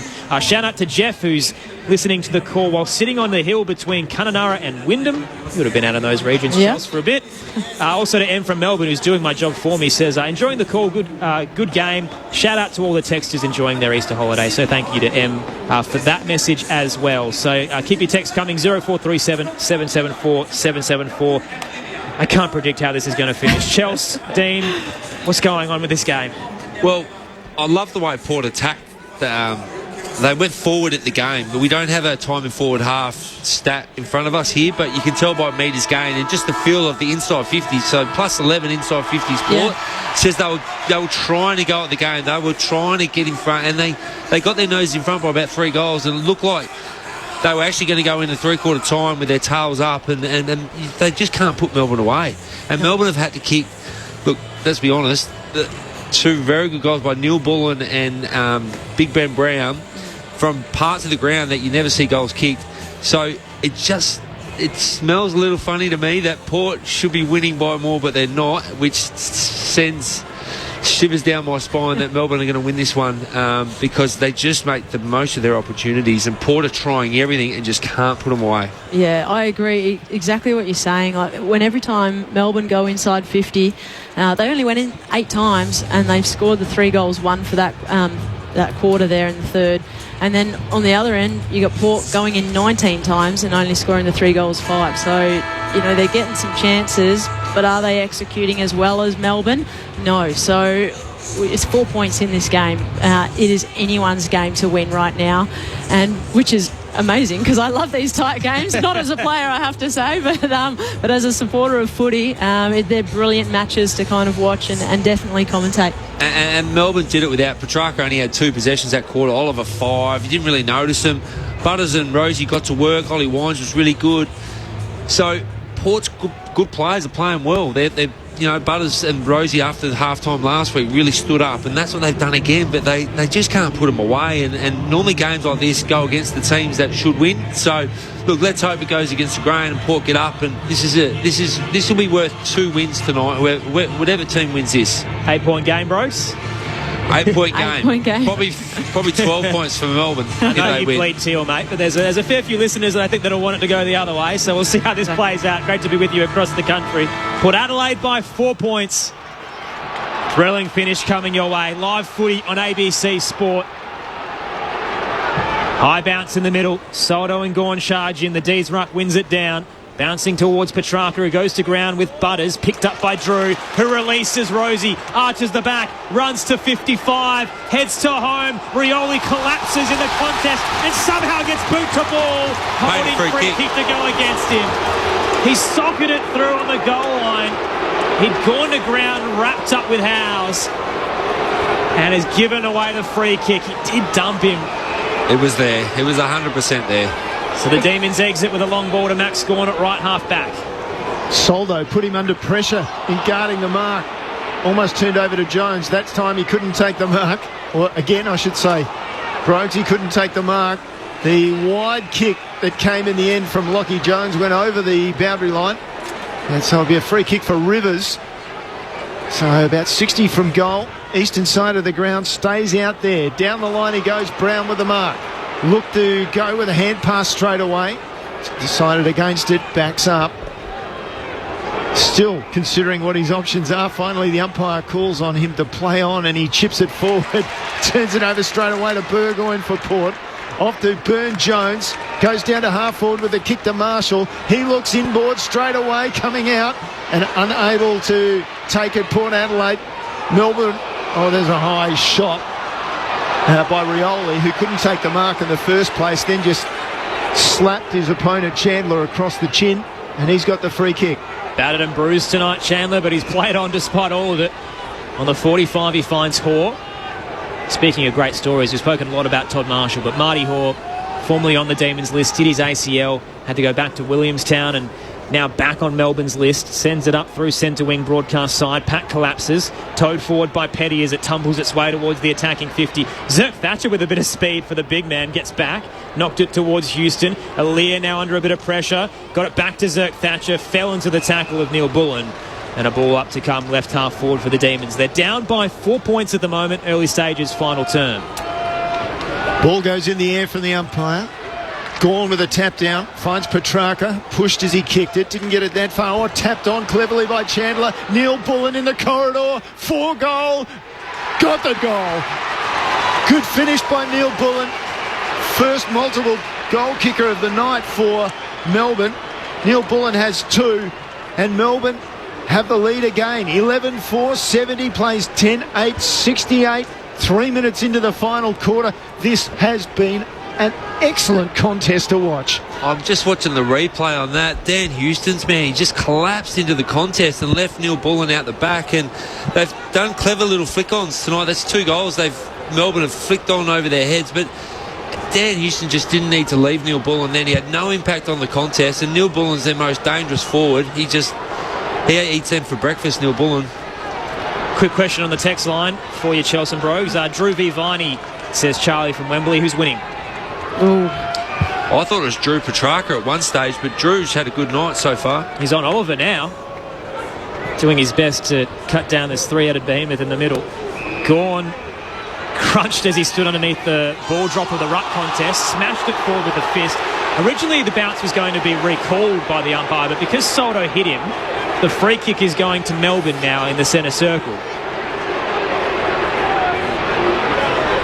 Max Gorn pops it short, looking for Oliver. Under a bit of pressure from Rosie, he takes the mark. Too far out to score, attacking edge. They're kicking to the Northern Cathedral end of this final term. Oliver pops it into the 50. Lockie Jones gets a fist on it. Neil Bullen again front and square. Spun a full 360 by the tackle of Drew, and then Keziah Pickett's wrapped up by a couple. We'll get a ball up, 45 out. Inside the attacking 50 for the D's. They're up by 2. Ball goes in the air. Gorn taps it down. Drew's got it. Gorn's got him. Pickett comes in for assistance. And they force another ball up. Still inside attacking 50 for Melbourne. And Soldo gets this ruck contest. It knocks it outside 50 towards the boundary and over for the throw-in. Josh Money on the boundary for ABC Sport. Yeah, Porter minus Asaba Radaglia at the moment. He's getting some work done on a corked thigh, so lacking a bit of height in defence. Harrison Petty has gone forward for the D's. Toss back into play, clears both rucks. Oliver launches himself on the bounce and taps it to Pickett. Kicks straight into the smother of Houston. Ricochets towards the centre square. Rivers is there for the Demons. Hacks it off a step. Found Pickett, who turns it half forward. Jams a tumbling grass ball up towards the 50. Brown fumbled. Fritsch caught in the tackle. Dropped it by Zerk Thatcher. Spilled out towards Pickett. Wrenched out by Zerk Thatcher once again. He just can't control it. You can throw a blanket over them. Petrarca, the pinball bouncing off a couple, got it out to Sparrow, who thrusts it forward off a kick and somehow clears the pack to put the Demons up by 8. Oh, the crowd's incensed. The pressure was there from the power, but in the end it's Tom Sparrow with his second to put them up by 2 kicks now. 12-4, 76 to 10-8, 68. They weren't happy with Aaliyah tackling Ben Brown and dropping the ball, and then Fritsch threw it out as well with the Zerk Thatcher tackle. So take your pick. Melbourne has been gifted a goal. There's 30 players inside that 50 there, and it was just a ground ball get into a tackle into a ground ball get. It was loose balls. It was chaotic. So for them to kind of pluck that out and snap it on the boot for a goal was actually pretty exceptional. Melbourne are just being harder and stronger at the moment. You know, you could argue, there's some incorrect disposal. Melbourne were first to the footy on those, on that contest there. Back in the middle. And Van Rooyen's having a trip into the middle, and now he's going to get the clearance. received the hand pass, kicked it down to half forward. Ball on the ground again. Melbourne first to it. It's come to Chandler from Neil Bullen. Out wide with a hand pass. Billings off the outside of his foot. And Radaglia right on the line. In fact, Alia it was right on the line and just knocked it through for the minor score. So they get out by... So now 9 points is the margin in favour of Melbourne. Mackenzie Arnold-esque, that save as he dove to the left. Farrell plays on from the defensive goal square. Long ball all the way to centre wing on the outer side. Dixon was there under a bit of pressure. Dropped it. Brown now got a handball out of traffic. Jones was waiting for it. Now Port Adelaide to Rosie. Fumbled at his toes. Brown looks to keep it in and almost fell into it. It was very poorly acted as he pushed it over the boundary line, but the umpire's happy to give it to him. It'll be tossed back into play. Port only been inside 50 twice this quarter so far, and Melbourne 5. They look like they're really controlling the game, Melbourne, at the moment, even though it's a bit of a scrap. And Port just struggling to get any flow. 9-point lead. Van Rooyen wins it down. Boak was there. Oliver in the tackle stripped him of it. And Drew runs out of room in the phone box. We'll get a ball up. Still on the eastern side in front of the Jack Odie stand. Live footy on ABC Sport. Van Rooyen taps it down. Boak fumbled. Oliver over the ball. Tackled immediately. Umpire calls for it again. I think the ball travelled maybe a metre. Ball goes up again. And umpire spotted a free kick. Van Rooyen was looking for it. Boak received it. Petrarca called back on the mark. Boak goes wider with the kick and low. Burgoyne with the mark. Just behind centre wing. He looks inboard. Farrell comes to meet it. Brown immediately on the mark. Farrell wants to switch play. Goes with a 45. Long kick. And going back with a flight. Knocked it away. Well done by Petty. Follows up, but forces a hand pass to be released by Boak. It's picked up by Neil Bullen. He's forced into a hand pass as well. Socket forward. And Burton goes back and takes the mark. It was just socket forward, hacked forward by Melbourne. Burton spots Rosie at centre half back. Bit of time to turn and look for some targets. Give it off the power skipper to Farrell. Again, just plenty of territory with the kick as he spots Drew at left half forward. Turns, Dixon's on the charge. Excellent delivery. And just like that, in 4 possessions, Port Adelaide have a shot on goal. Charlie Dixon start on a 45-degree angle to the left, the man on the mark, 35 out. It was a great kick by Farrell. He had to make up for the blunder he did before. The real loopy switch he did that almost turned over, but that was a bullet kick to Drew, which give Charlie a chance here. Charlie Dixon charges into the 50, kicks from 40 and just misses to the left. 8-point lead to the Demons. 12-5-77 plays 10-9-69. 10 minutes into the final term. It's Easter Saturday football on ABC Sport as the Demons look to clear. Gorm was the target off hands. They'll still get a kick away. McDonald down the line and Lockie Jones. Who else to put down an uncontested mark and drop it over the boundary line? I just can't believe it.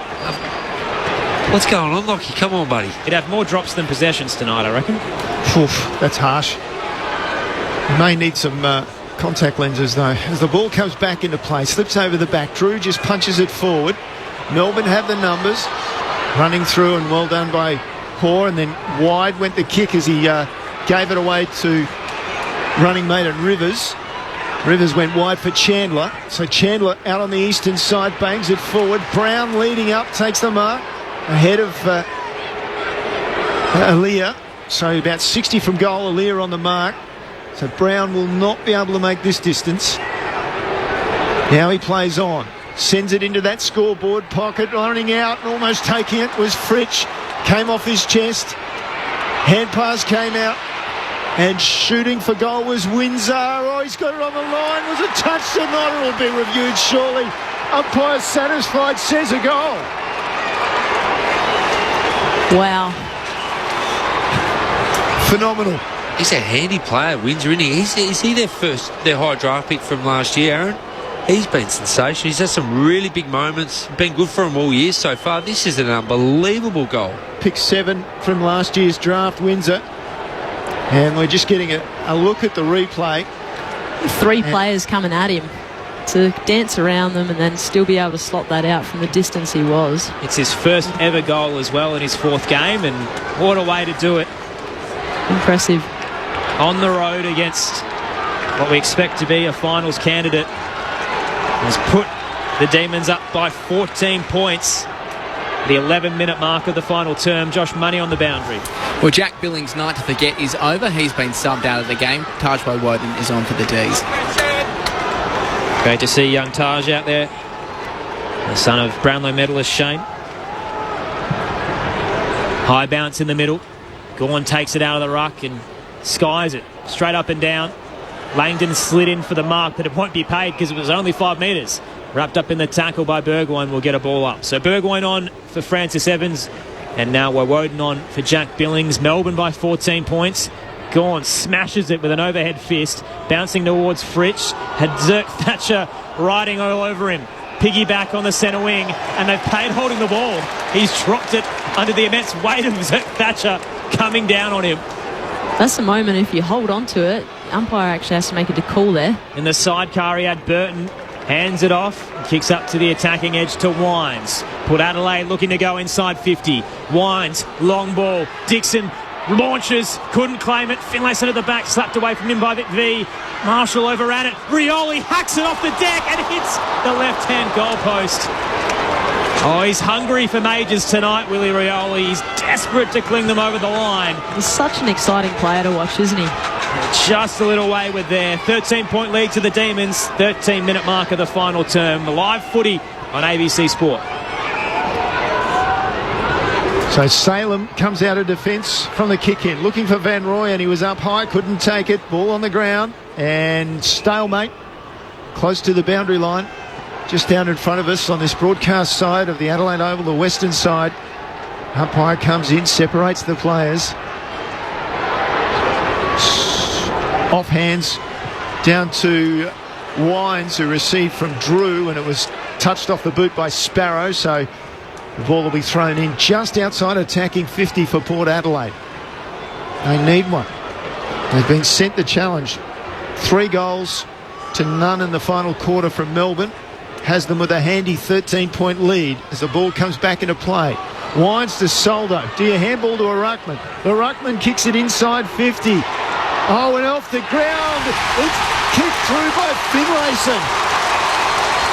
Rioli dropped the mark on the chest, and it fell to Finlayson, who quickly reacted. And Port Adelaide narrowed it to a 7-point game. Or rather, no, I'll take that back. Oh, I got it right the first time. Thanks, Aaron. 13-5, 83, plays 11-10, 76. Well, it was a goal for nothing, wasn't it? And the answer is you probably don't handball to a ruckman, but on a night like tonight, he was probably the only free bloke there, because everyone else is just, it's one-on-one everywhere. Look, Port's last 5 minutes have been sensational. Melbourne have come out firing shots everywhere to start the quarter, but Port are hanging in. And just timing forward half is so crucial. They're just hanging in. If they can just keep the ball in their forward half, they give themselves an opportunity, but they really needed that last goal, because to kick 3 goals against Melbourne in 15 minutes would be hard work, but now they're a chance. The Power faithful have found their voice, but can Melbourne silence the noise? Gawn takes it out of the ruck. Quickly tackled by Soldo. We'll get a ball up. Aaron Bryans, Neil Cross, and Premiership players Chelsea Randall and Dean Brogan with you on ABC Sport around the country this Easter Saturday. Soldo and Gawn both get a hand on it. Trickles to Houston, slipped through his bootlaces. Soldo taps it back to him, trying to get through 3. He's barging and bulldozing, but can't break away. Ball up to come. Zach Butters still yet to touch the ball in this last quarter. If they're going to win, he's going to have to start touching the footy. 7-point ball game. Gawn wins it down. Mead slaps it forward. Rosie charging out to meet it. Hands it to Butters. Turns straight into the wall of Howe, who closed him down. Got a handball out late. Bergman launches it. Huge monster kick. And Finlayson anticipated the drop. No one knew where it was going as it curled through the night sky, except for big Jeremy Finlayson. It lands in his lap, 5 metres out, tight angle. He's going to have to snap this on the right. Finlayson opens it up and misses as he hooks it across the goal face and just through for a minor score. 1 goal game, 10 minutes to go. It was like Butters hurt me, wasn't it? It was right on cue. But those Rosie and Butters, they're going to have to get more involved if they're to win this footy game. McVie with the kick in, goes long out to the eastern side. Ball on the ground, hand pass inside found Houston, came from Butters.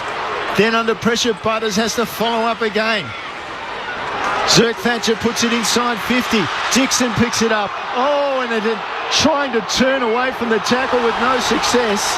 And now a dump tackle. It's been reversed. It's been reversed, and Rosie's going to have a shot 25 out. The initial tackle was rewarded by Tom McDonald, and then as Rivers followed up as the ball spewed out towards Rosie.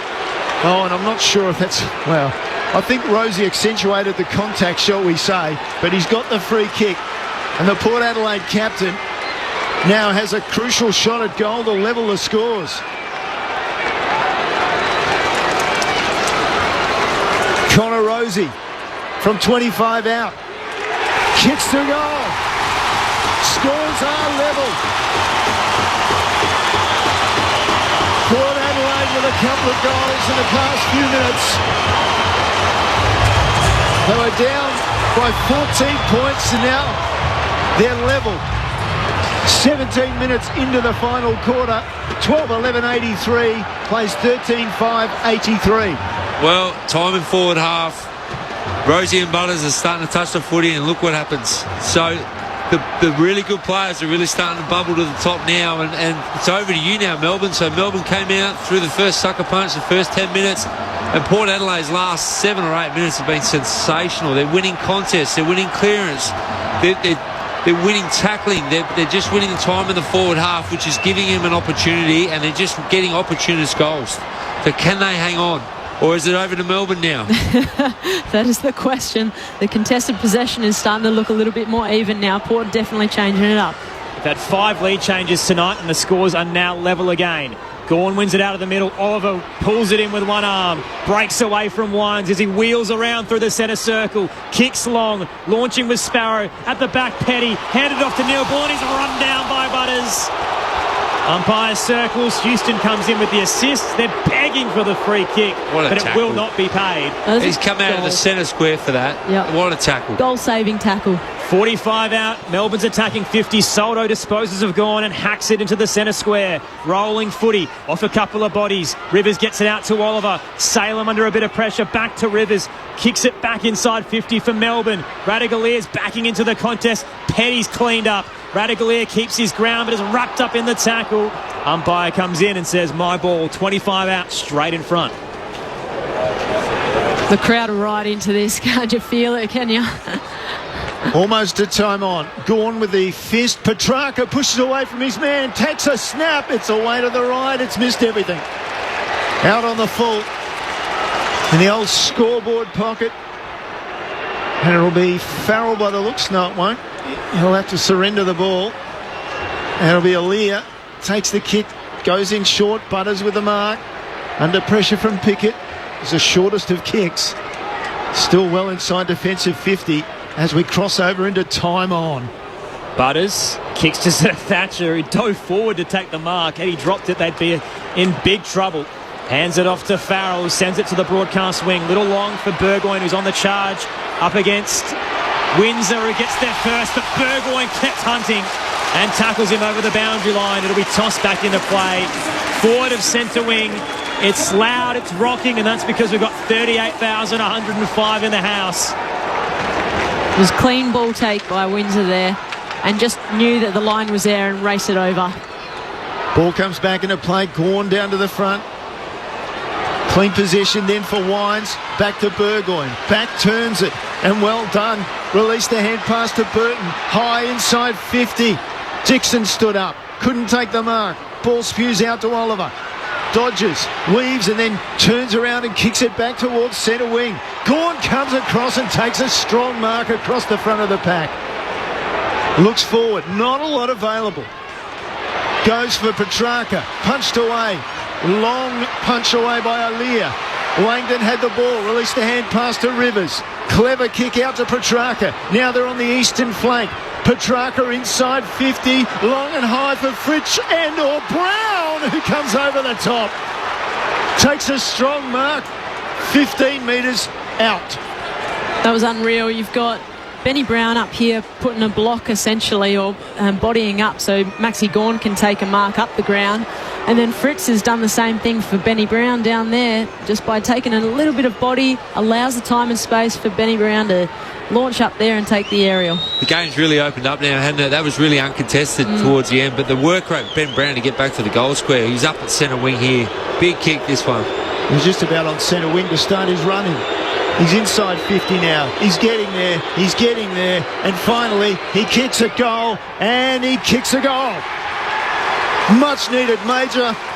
Third of the evening for Ben Brown. And Melbourne, they've levelled it up again. What a match. No, they've gone away by a goal. Sorry, my apologies. It's that tight. 14-5-89. Plays 12-11-83. It started with Gawn, didn't it, here on the wing? Soldo just had to go with him. He's been pretty good this second half, Soldo, on him, but he chose not to go with Gawn then, and Gawn comes across and takes the mark and starts that play, which led to the Brown goal. And Brown helped him mark it, and then the work rate to get back to the goal square. Sensational by the big man. Over to you, Port. Mentioned earlier, he loves playing the power, so that is goal number 28 in 9 games against Port across his career, spreading over multiple clubs. But Ben Brown loves punishing the power. Melbourne up by 6. Plenty of time left in this final term. In the middle, Gawn wins it down. Drew will get to their first. Gathers on the bounce. Hands it off to Butters, who has a bit of space on Petrarca. Takes a bounce through the middle. Hands it off to Rosie. Bang! Turns straight into Rivers, who drives him into the ground. Ball up to come inside the centre square. That was one he just needed to really pump inside 50, but I love him trying to straighten the game on, but he made the wrong decision there. Gawn wins it down, straight down the throat of Oliver. Couldn't control it. Soldo with the volley out of the air. Tumbles its way towards the 50. First to the footy is McVie, and Rioli escorts him over the boundary line. On the paint of 50, Port Adelaide's attacking half at the Riverbank stand end. Down by 6. In comes the ball. And Gawn gets a hand on it. Petrarca, slick hand straight away to Chandler. Clears the area back behind centre wing. Ball dropped by Aaliyah. It's away for the man who's just come on not long ago in Woden. Inboard he went with a kick. Now it's in the hands of Viney. Ducks around a couple. Forward hand pass finds Petty. Petty finds Oliver with the hands. And then Oliver just got the kick away. Inside 50, Radagalia. He intercepted, took it away, gave it to Houston. And a little bit of relief as Houston kicks across the arc and finds Bergman for the mark. Rioli's racing his way up the outer wing to present. And has delivered the footy in response. He's behind centre wing. Front of the Jack Odie stand. Lively tonight. He's hit the scoreboard and been so dangerous. This time he needs to set up a major. Kicks in the Dixon direction. Off the pack, Gawn at the back. Hands it to Viney. Game 200. And spots Woden at the defensive edge of the square. Kicks his way up to left half forward. Petrarca was the target, outnumbered. And as Houston kept him down, Radagalia floated across to cut it off. Gives it to Burton, who just didn't look ahead. He jammed it forward, and Marshall has somehow claimed the mark. Wasn't even looking at the ball drop. Was slammed into as well by Viney, and has still managed to fall into his arms. Todd Marshall, speaking of milestone men, game 100 tonight on the 45, pops it to Boak. Here's another, the game's record holder. 351 for the Power. Travis Boak, too far out to score. Melbourne's flooded defensive 50. They're up by 6. Boak flirts with the boundary line as he heads in the Marshall direction. And Petty and Oliver were there to anticipate it. They'll knock it over the boundary line and it'll be tossed back into play. 30 out from goal, right forward pocket. It's a smart kick, really. Just even if it's really, we've got a lot of density down there, can I just get the kick close to the boundary line so that it goes over, we reset, get another stoppage in our forward half. In comes the ball. Dixon battling with Gawn. Ball gets over the back. It's kicked clear. Woden almost with the mark. follows up. Hand pass was good to Oliver. Boak intercepted his hand pass, slipped over. Boak hasn't moved. Ball goes inside 50 for Port Adelaide. It'll be cleared away by Chandler. Got his opportunity. The left footer goes towards centre wing. Petrarca tracking the ball. Radagalia went to ground, got up the hand pass. They'll have Quick to stop one to playing Burton. it, surely. Down and high goes Burton towards the 50. The umpire says no chance to mark that. As you said, Aaron. He was going to land bang on Travis Boak, who, as he called earlier, he slipped over as Soldo was charging forward and copped a knee straight to the scone. Thankfully, he's on his feet, but that might be him done for the night, considering the length of a concussion test. Just getting another look at it. And yeah, Ivan Soldo was the man. He was just there. Boak tried to stop and go round him and lost his feet, slid straight into the knee. Biggest bloke out there. You don't want him shirt fronting you, especially when he's your teammate. Ouch. Demons by 6. 4 minutes to go. Soldo wins it down. Oliver can gather inside defensive 50. Houston's immediately there to pounce and apply the tackle. 40 out from goal. Soldo and Gawn tangle again. Neither get a clean tap. Oliver, another touch coming his way. Only as far as Dixon, just the required meet-up. Windsor falls into the footy now. Messy at the moment. Oliver kicked it 5 metres into the air. Houston slapped it forward. Windsor was waiting. Finds Viney and Melbourne get the exit. Up the broadcast wing, Viney's kick to Petty works. He's been good last 5 minutes. Sorry, Aaron. He's been super the last 5 minutes. 3 bites for Petty, but he reels it in. Handed it to Windsor, then Viney, close to the boundary line, will square it up. Spots Woden, the sub, who's been lively the last couple of minutes. Turns, heading for home for the Demons. This could about ice it. Van Rooyen stuck it into the back of Burgoyne, just couldn't pull it in. And Houston clears defensive 50 with a tumbling footy. Gawn got it. Gave it to Salem, tried to get the kick inside 50. He's done that. Pickett picked it up. Hand pass to Van Rooyen. Gave it away, and then presence of mind. Lovely stuff from Windsor. Took his time. Just chipped the ball into the path of Fritsch, who has a mark close to the boundary line. And just as important at this stage, has an opportunity to milk some of the clock as he prepares to take a shot for goal. Max Gawn with that forward half turnover, just the ability to get the fist in, then collect his own ball and still be able to go at him. Brilliant use of huge footy. moment, wasn't it, for the big fella? Huge kick. Any score will be handy. Obviously the goal is what he wants. In comes Bailey. Fritsch comes over the boundary line, starts it on the left post. Oh, beautiful finish. Can't ask for a better finish. 29 minutes into the final quarter. Your side only leads by 6 points and you nail a goal like that. As small forwards, you've got to be able to hit the scoreboard. You know that you're only going to get a few touches of the footy. And like Fritz here, he's only had the 6 disposals, so hasn't found a lot of it. But his 2 goals that he's kicked have been at crucial moments for their team, for his team. Fritsch's second goal of the night puts the Demons up by 12 points. 15-5-95 to 12-11-83. The old Lee Matthews rule. There's still enough time for the power here, but Melbourne are in the box seat now, eyeing off their 3rd victory of the season. A date with Adelaide set for Thursday night. They'll be staying the week in South Australia. Why wouldn't you if you pull off a big win like this? Spoke about Viney. Viney's last 5 minutes. Oliver's last quarter has been huge.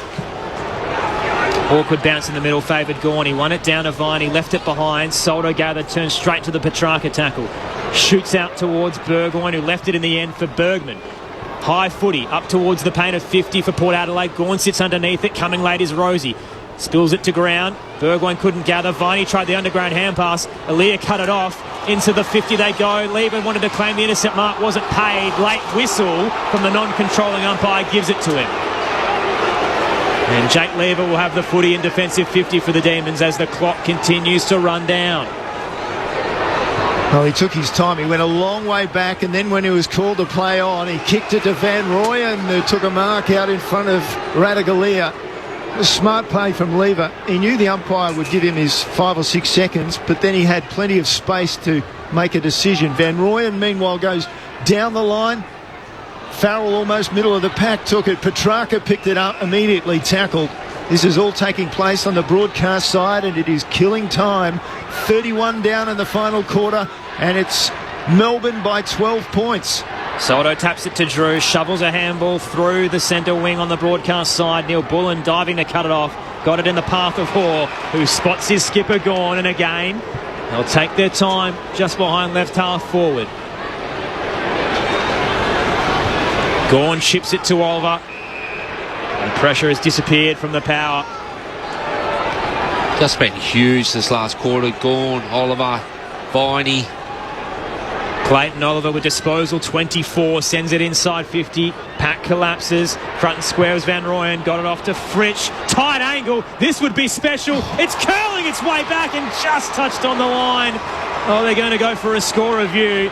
If they pay this, unbelievable. Unbalanced. And he's kicked it on the left. Almost that Jordan Dawson-esque right to left as it curled back, but I reckon it has deviated off the padding at least. Very quick decision by the score review, so it will be a behind, and the goal of the year contender will be cancelled out there. Handy point, though. Handy point. 3-kick game for the D's now. They'll be up by 13. 15-6, 96 plays 12-11, 83 late in the final term. Live footy on ABC Sport. Great to have you with us this Easter Saturday. 32 minutes on the clock now. Burton played on from full back. Went for Burgoyne on this broadcast side. Ball came to ground. It's found its way to Rosie. Down to half forward with a kick. Running hard and running onto it was McEntee. Overran it in the end. Gawn picked it up. 25-metre hand pass down the line. And Fritsch ran into Viney. It was picked up by Zirk Thatcher. He goes down the line with a kick, and there was holding in there. And whose free kick it is? It's Marshall. After it was taken by McDonald, Petty was the man who took Marshall down. He goes inside 50 with a perfect kick onto the chest and the lead of Finlayson. He knows there's not much time. Quickly back on the mark. Finlayson kicks for goal. Kicks truly. Second of the night. Is there a breath? Is there a pulse for Port Adelaide? We're 33 minutes into the quarter. Not many seconds left to count. Melbourne 15-6, 96. Port Adelaide 13-11, 89. 7 the margin. Handy point still by Fritsch. Surely there's not enough time. There would be probably 30 seconds, maybe. But great kick by Marshall, and even smarter by Finlayson to hurry up and get back and kick the goal and not take you 30 seconds. Very smart to just get in, get it done. But I don't know. There's part of me that still thinks that you can score from a CB in like 9 seconds to go straight to goal. So, look, if there's 30 seconds left, might get 3 goals. It's had a bit of everything. The Demons by 7 late in the final term. High bounce, Soldo slaps it down. Here's the quick clearance. Butters, long ball inside the attacking 50. Dixon launches and takes the mark after the siren. It'll do no good. The Demons have pulled the plug on the Power's unbeaten start. They hang on in an epic. Melbourne silence the noise and win by 7 points. It's a grand old flag, it's a high-flying flag. It's the emblem for me and for you. It's the emblem of the team we love, the team of the red and the blue. Every heart beats true for the red and the blue, and we sing this song to you. Should old acquaintance be forgot, keep your eye on the red and the blue. 5 lead changes across the night. It ebbed and flowed. Every quarter almost had 2 halves to it within that. Port Adelaide led by 5 at the first change. Scores were level at half-time at 45 apiece. 3-quarter time, it was Port by 4 points. Melbourne jagged the last, 2 of the last 3 goals to win by 7 points here at the Adelaide Oval in front of 38,000. They're making it their home for the next week, and boy, they're going to enjoy it as Gather Round approaches. The Demons are 3-1. It's a grand old flag, it's a high-flying flag. It's the emblem for me and for you. It's the emblem of the team we love, the team of the red and the blue. Every heart beats true for the red and the blue, and we sing this song to you. Should old acquaintance be forgot, keep your eye on the red and the blue. And they did it all without Stephen May as well. The Demons winners 15-6-96 to Port Adelaide's 13-11-89. We're with you for the next 40 minutes. So if you do want to get in touch, the text line is 0437 774 774. That's 0437 774 774. An amazing game of football. At times it was ugly, at times it was excellent. And in the end, Melbourne prevail in a slugfest by 7 points. Premiership players Chelsea Randall and Dean Brogan with you across the post-game. Tell us how it all played out. What an incredible game, really. A battle. We knew it was going to be a battle of the midfield, really. And Melbourne probably just a bit more polished there. I mean, Port have won every single other stat. Contested possession, 143 to Melbourne's 139. The clearances, they won Port 52 to Melbourne's 37. So the numbers were in their favour, but just couldn't quite execute as well as Melbourne there.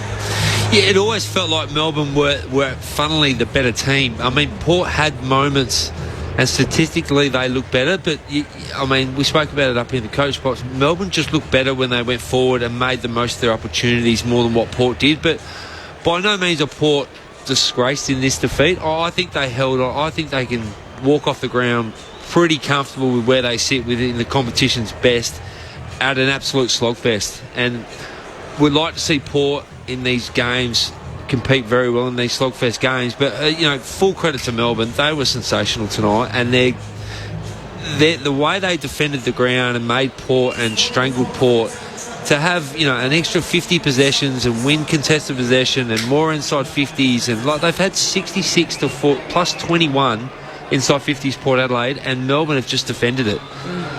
Without Stephen May. It's just, I've probably underestimated Melbourne a little bit this year, but watching them live tonight in a game like that, where it is really impressive, and their A-graders are genuine A-graders, aren't they? Like Gawn was sensational in the last quarter. Oliver, just solid all night. Viney, it was pretty quiet until the last quarter, but just when the game was there to be won, Melbourne were just that little bit better. And the first 15 minutes of the last quarter, they put the foot on the throat, and it was enough to get them over the line. I mean, you're looking at Benny Brown. He kicked 3 for the night. And Fritz, we talked about before, often as a forward and as a small forward, you don't necessarily get your hands on the footy a lot. And so when you do get those opportunities to make it count, he kicked 2 goals, 1 there. Neil Bullen was exceptional. He scored as well. He's got 2 goals. I mean, it was just a great, entries when they went inside forward, like we're saying. They executed well and performed well there. But they really had great outside balance around the contest too. Often Melbourne just get that dish of the handball on the running person on the outside. And, they used it well. And they broke Port's tackles a little bit as well. I thought when Melbourne tackled, Port really were a little bit fumbly and didn't stand up as well in the tackle.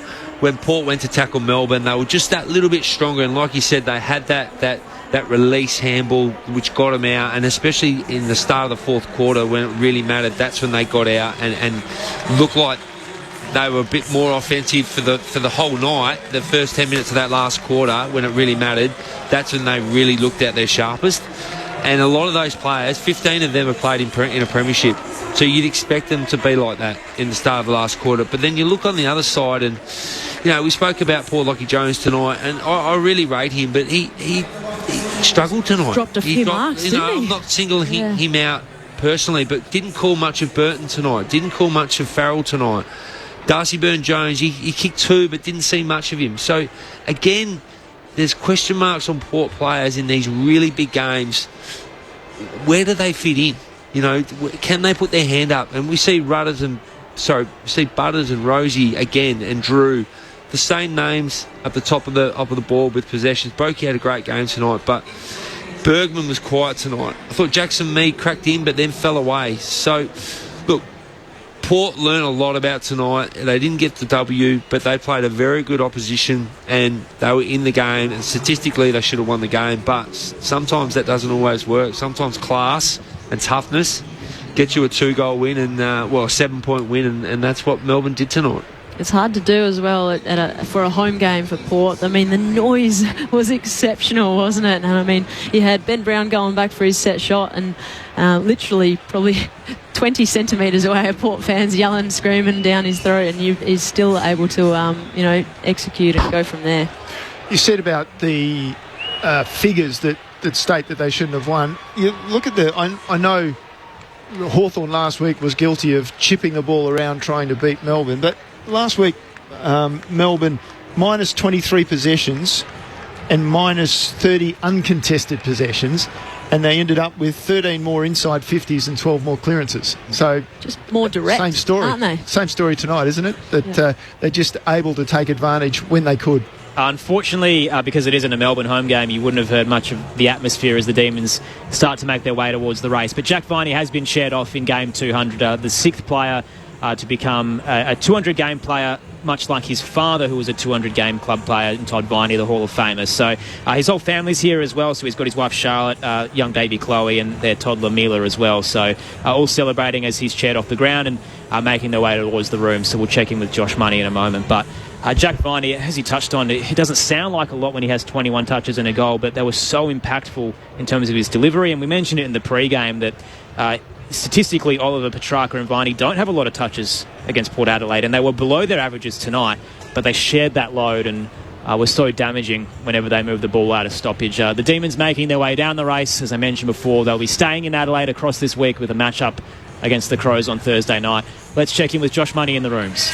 Yeah, here come the D's. Their extended stay in Adelaide started with a very big win. We're just waiting for the rest of the team to make their way in, but certainly pretty raucous atmosphere in here in what is Jack Viney's 200th game. He's walking in with a couple of daughters arm in arm. He'll certainly be a key feature of this club song that will be sung with a fair amount of gusto, you'd imagine.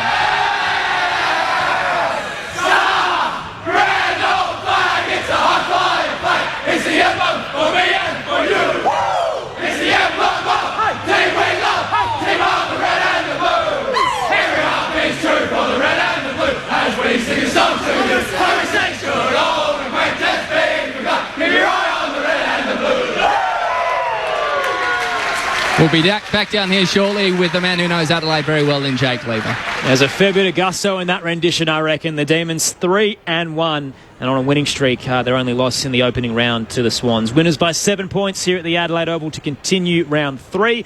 The final game of Easter Saturday. Still 3 games to come this weekend, long weekend, if we include Easter Monday as well. Melbourne winners 15-6-96 to Port Adelaide's 13-11-89. Jack Viney, as I touched on before, where they went into the rooms, that sharing of the load with Oliver Petrarca. We saw other players stand up as well. I thought Tom Sparrow was quite excellent around the ball. Didn't even see a lot of Jack Billings, which was a bit of a surprise. But even in his absence, they just continued to find options.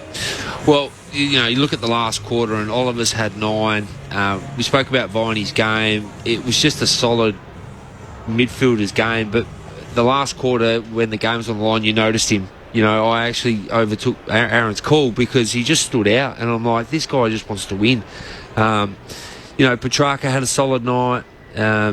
Just their will to win when the game was on the line was super impressive. And to watch them live and to see the way they defend the ground, you can see why they finish where they finish most years. But they do have their issues going forward at times. If Ben Brown doesn't play like that every week, as you said, he loves playing against Port Adelaide, but he's liable to rock up Thursday night and not get a touch, and then he goes out of the side, and so they do have troubles scoring the footy. But tonight they looked really sharp when they went forward and defended really well. And when Melbourne get the balance right of defence and offence, and they match that together well, and their A graders play like that, they're top 4.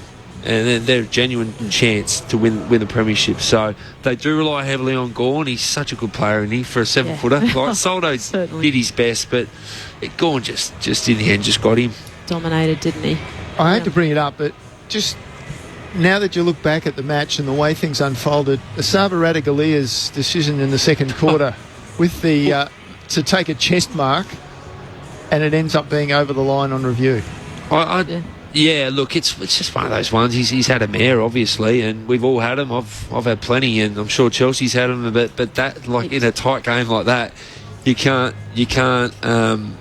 Chelsea's never had any. No, of course. I'll tell you what, I ran out of the goal square. Oh, my foot went over the line. You know, back in the time when the goal square was actually like... you kick it to yourself to go. You kick yourself. So my foot went over the line twice in a 2017 grand final. So, and we're balling up. Maybe you've had a couple of years. Yeah, there was some shocking moments. Anyway. But look, we've all had them, but that was quite strange. I just don't know. I don't think he knew where he actually was. I thought you'd probably ask him. He's probably thinking, he was inside. But yeah, it wasn't one for the highlight reel. But I thought overall he was pretty good. He had a pretty good game, and look, it was just a cracking contest. And for us that called it, but for a spectator, if you're a Melbourne or a Port fan, you'd be absolutely loving what you saw tonight. And any team could have won that tonight. And like I said, for Melbourne, that's like a 2-game win. They've got to back up and play Adelaide on Thursday, which you think, judging on that tonight, that they win. So you talk about a two-game win in one night. They basically almost have. I'm not going to pen them in next Thursday, but you would back them heavily against Thursday, and they come to Adelaide within a week and get 2 wins. They're a super impressive team, and all the controversy that they've had over the last week or so, to park that tonight and come out and play like that, it's super impressive. Well, that sort of thing can take you either way, can't it, as a team? It can break you down, or it just gets you further resilient about what you're facing. And it looked to me tonight, on the evidence of what we saw on the ground, that Melbourne has resolved to put their head down and work even harder. Yeah, well, look, and the time's now for them too. Like their windows about now. Like Petrarca, Oliver, and Gawn, and these and Brown and Neil Bullen. They've been around a while now, and they haven't. They need to win now. Yeah. And they've been to the top of the mountain, so they know what's required. They're still around. They've got 15 premiership players that played out there tonight. They got May to come back in the side. This Windsor kid, wow, how good does he look? Funnily enough, so Ben Brown's 31 and then Max Gawn's 32. They're the only players plus 30, but they're very pivotal ones, aren't they, when you talk about a talisman up forward who's kicked 3 and then your skipper in Max Gawn. Well, you take Gawn out of that side, they don't win. Yeah. They just don't. And that's what happened last year in the finals. He had a fractured toe. And they have nothing beneath him either. So there's a rookie draftee in Will Verrill as well, who's in the 2s. But, once he goes, they're going to be struggling to find a replacement. But so you're right, the window, in a sense, is closing because of one man. It is, and they're right up there with the elite teams of the competition for a different reason. They're not your Collingwoods or your Brisbanes. Melbourne are their own little identity, aren't they? Yeah, they play a dour, contested pressure. Like if you asked all the Port players tonight that that had significant impact, was like, where does that rate in your hard games? They were like, that's up there. Yeah, they're the working class man, aren't they? As opposed to the elites, the Rolls Royces running around. Yeah. Well, you can play these top teams, Brisbane and that, and have it's like a goal fest, and what we've seen of the competition is that a lot of goals are getting kicked and in some high pressure games. But that tonight was. Geez, you had to bring your baseball cap and your shin guards and everything tonight because they all had a crack. It's a crazy run. Like they won the flag in 21, top 4 finishes the last couple of years and straight sets exits. And you look at the disappointing performance in September of the last couple of years, and you say they, maybe they're not up to it. But if you reflect on the whole 3 years that have just been. They're constantly in the discussion as a premiership candidate, and they will be again after tonight. They've clearly showcased they can match it with the best, and they're just going to get better. This is the thing. Their injury list is swamped with talent. So there's still Jake Bowie, who's a while away from his collarbone. Lockie Hunter could squeeze his way into this side. Stephen May, obviously, hopefully to be back on Thursday. Shane McAdam, their new recruit. We haven't seen him yet. He could add a bit of spark to that forward line. So Charlie Spargo, we haven't seen this year either. So the depth is magnificent for this Melbourne side, and the 23 tonight, there wasn't really a player. Jack Billings, actually, I should say, he had a poor one, but you can say there's no one that's not banging the door down to stay around in 6 days' time. And do you think that the emotional part of that for Jack Viney, a well-liked teammate, that the other players and that just wanted to get that done for him as well? What do you think? Oh, look, absolutely. At 3/4 time. when you're looking for something, there's no doubt they would have all looked at Viney and said, we're not losing this game for you. No, for someone like that, 100%. So Port did have that going against them a little bit. It was just like Boak last week for his 350th. Yeah. Half time they probably reflected on, if they keep playing like that, this is one that they're going to have to forget about. But Melbourne have probably got a rule, you don't lose milestone games, which most clubs do. But clearly that first 10-15 minutes which is why Melbourne have had the success that they've had over the last 5 years, and they've had their troubles in finals like most teams as well. But they lose 2 finals last year by a goal. They could have gone either way, and maybe they're playing in prelims and grand finals. So just shows how even the competition is at that elite level. And we saw 2 teams that we think are going to be at the pointy end. And being a Port Adelaide supporter, and you walk away from that tonight, you go, that's probably a tick. That's probably a tick. For you, Chelsea, a premiership captain, but obviously been with the Crows since their inception all the way through to now, where they're a dynasty and continue to improve. When you were the first skipper into now, do you feel the respect has grown? Because I'm talking more in the sense of a Connor Rosie at 24, who's an absolute star, Max Gawn at 32, he's revered by the competition, and when it is Jack Viney's milestone game and he gathers the troops at three-quarter time, he can have that impact. Do you feel like that is the case when you're a bit more seasoned and you've been around the squad for a while? A bit more seasoned. I like how you put that.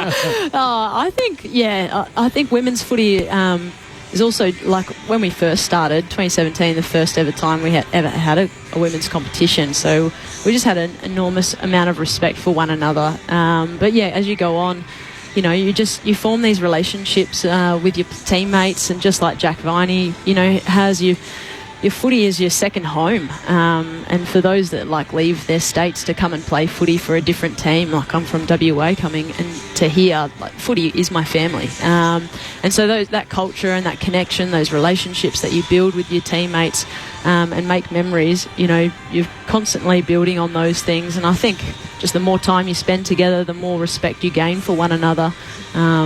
So, yeah, I don't think I'll be hitting 200-odd games or anything in our women's comp when we only play 12 games, but yes. But that's so clear with the Clayton Oliver scenario, right? He's had a really tumultuous off-season where at any other club there'd be players that would maybe not wrap their arms around him and say, look, this guy's letting the team down and he needs to pay his price and bide his time. But there was always that support for Clayton, and to the point where they almost essentially helped him lift towards round 1. He was immediately into the side at the start of the season, and he's looked like he's back to his best. He's averaging 29 touches. He had 25 tonight. Very impactful.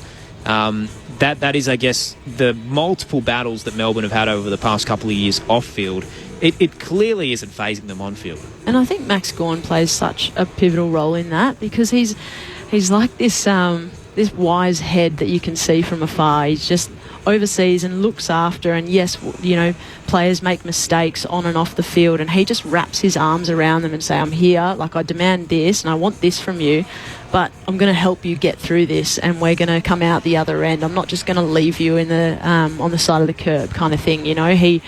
That's his kind of leadership, is that caring kind of nature, but he still demands and gets that respect from his players as well. Well, you find out a lot about your footy clubs when you're in the dark times, and that's not just on the field either. That's just off the field, and every club has their drama.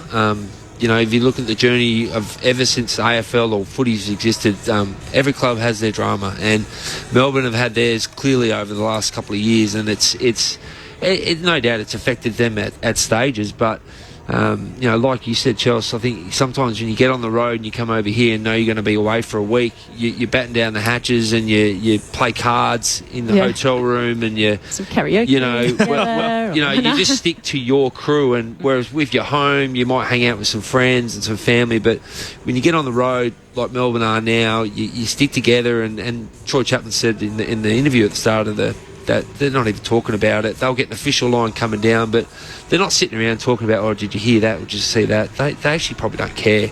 They just want to get out here and play footy, and they're a serious football side, and picking seeing Adam Thompson running around out here tonight to not pick another tall because May out says a lot about what good he thinks of their defensive structures and how they can beat Port Adelaide. So hats off to them. They were sensational tonight, and it was just a privilege to call that game. It was a tough one to call because there weren't a lot of highlights. It was really tough and contested. But they're games you just want to be involved with and be a part of. And like I said, Port learned a lot about tonight, that they're just a little bit off still. They're not quite there yet, but they're not far away. It was the best version of bruising footy. When you say it's just ugly to watch, but so entertaining. The thoughts of Premiership players Dean Brogan, Chelsea Randall, Aaron Bryans and Neil Cross with you, Josh Money, in the rooms for some reaction in a moment's time from the Melbourne Football Club, who are winners by 7 points over Port Adelaide, 15-6-96 to 13-11-89. If you do want to get in touch with us, the text line 0437 774 774. Barry's done that and says the Demons are going to punt the Crows by 50 plus on Thursday. Look, the form line says possibly. I think the hype of gather round, as we saw with that Adelaide Carlton game last year, should hopefully make it a bit more of an interesting contest. But Melbourne looked pretty imposing tonight, and Adelaide were the total opposite last night. Well, they get them off a 5-day break. What are we? 5-day break? Six. Yeah. Five. My maths is Five. Yeah. Five. There you go. Yeah. I was right. A 5-day break. Maybe some boys pull up a bit sore. Look, it's going to be a tough task for Adelaide, but you never know. But Melbourne looked very sharp tonight, and you would think that they'd beat Adelaide pretty comfortably. You talk about defence. Adelaide can't score at the moment, so Port can have 66 inside 50s, and kick 13 goals. Adelaide aren't even looking like that at the moment. Can I just ask one out of left field? Down in front of us, we've got Tomlinson and I assume it's Woden down there running extras after the game because obviously Tomlinson and didn't play and Woden didn't give much time. If you've only got a 5-day break, why are you running them after the game? Oh, look, it would be for conditioning reasons, obviously, but probably because they haven't done anything today at all, and they probably need to get something into their legs and follow the program as most of the other boys. If you haven't played VFL footy or any form of footy, you want to do something, right? Yeah. And look, they won't. Sorry, Josh. No, I was just going to say it's about getting that load in, so that you're actually ready and your body's receiving that kind of load through it. So especially these strides that they're doing, they might be hitting a certain percentage that they need to kind of meet. That's good load for their hamstrings. It's all this soft tissue injury prevention, which is always fun. At what time is it? 10 o'clock tonight. Yeah, it's just what you want to do with your time, isn't it? Yeah, 10 o'clock in, thankfully 23 degrees under the night sky, but it could be raining and 15 degrees. And they want to follow what the 22 that played their program, which will be recovery tonight. You would think of recovery again tomorrow. You want them to be on the same timeline. So if anything does happen coming into the game, they're good to go, and they followed the normal weekly schedule.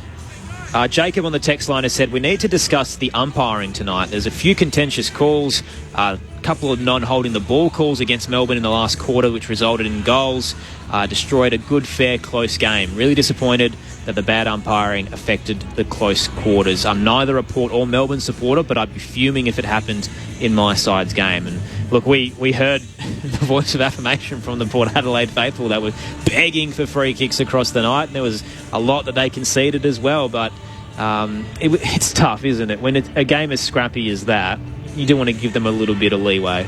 Yeah, look, when it's that contested and that scrappy, like you just said, it's always hard. And I was wrong, actually, in the first half. I thought Port were on the better side of the free kicks, but they were getting absolutely hammered. No wonder why the crowd... I didn't pick up on that. But, look, second half it evened out. I think where Port were giving away their free kicks was, based on their goal line, which really hurt them.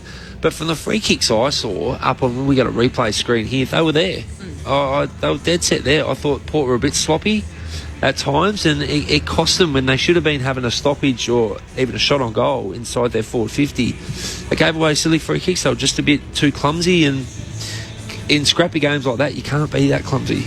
Yeah. And it's challenging when you've got 30 players pretty much all inside 50 at once, and you're trying to see everything that's unfolding. The ball's flipping around here, there, everywhere. It's challenging, but no, I can sense the frustrations as well from both sides. Josh Money's working his way around the Demons room, so we'll get some reaction in a moment. Sounds like Port Adelaide have tucked the tail between their legs and they're headed home. They've got a matchup early on and gather round that they've got to gear up for the Bombers on the Friday night as part of the doubleheader. We'll see Brisbane and North Melbourne. Bombers will be excited about playing too, won't they, after today's performance? Well, it shapes up as a pretty big matchup, doesn't it? Port Adelaide pushed themselves against one of the best in the competition, a single-digit result, and then the Bombers win a thriller against St Kilda by 4 points, and all of a sudden you've got two sides that believe they're finals contenders here in Adelaide. Under will hopefully be another 30 to 40,000 crowd, if not a sellout, considering the weekend that it is. It has all the makings of a massive contest.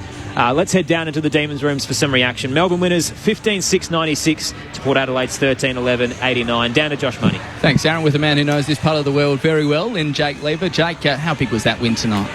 Yeah, huge. I was super proud of the boys tonight. Probably didn't play our best footy, but I thought that we really took our moments. And, as I said, that's probably one of the better wins that we've had in the last couple of years. And to come over to Adelaide Oval, we love it here, but we know how powerful Port can be at the Adelaide Oval. And, I couldn't be any more prouder because we're here on a little bit of a mission. We've got Thursday night footy against the Crows next week, and we're going to spend the week here, and it's a great start. Did you talk about that as a group, coming over and really making a mark early in the season and laying down a bit of a marker? Oh, absolutely. I think that, through the first 4 rounds that we've played, I thought the Sydney game we played a little bit of good footy, but obviously Sydney, they're a super side and they just ran over the top of us. But our last 3 weeks have been really strong, and this week we knew that we were going to get challenged. And we just had to keep fighting. And you could see the momentum swings in the game.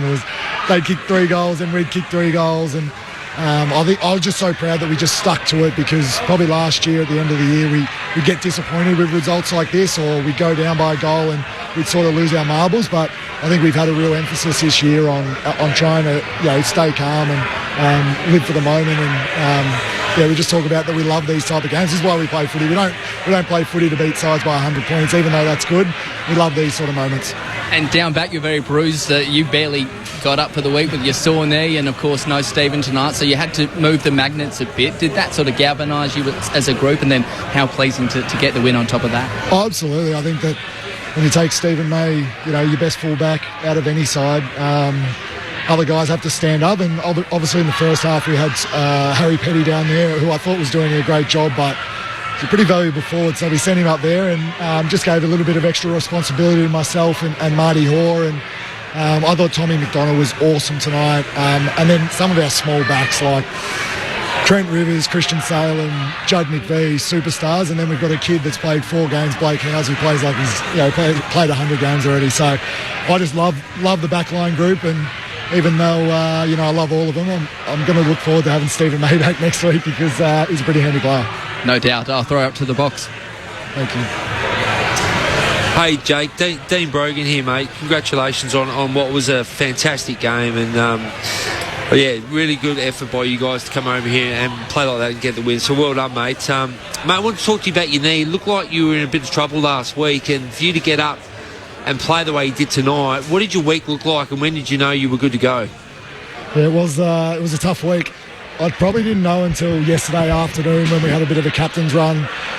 I wasn't feeling great, our main training session, and I think the club and Goody and the coaches were fantastic in terms of just giving me right up until yesterday afternoon. And I'll tell you what it looked like. It looked like me sitting on the couch icing my knee while my wife ran around with my 2 kids and did stuff with them. So it was awesome in terms of the footy club being able to give me that chance, because I think they just believe in us players that we're able to prepare ourselves off. I didn't really do a hell of a lot of training, tried to touch the footy as much as I could, but when you have limited prep, you're really nervous before the game, as I was. But to come out and play, and I didn't really think about it all too much. The adrenaline starts, and that's sort of the end of it. So it looked like me icing my knee a lot, and considering the 5-day break this week, I think it's going to look the exact same. Jake, Chelsea Randall here. Credit to you, mate, for getting up to play tonight. But what does this week look like for you guys as a team? Obviously staying here in Adelaide.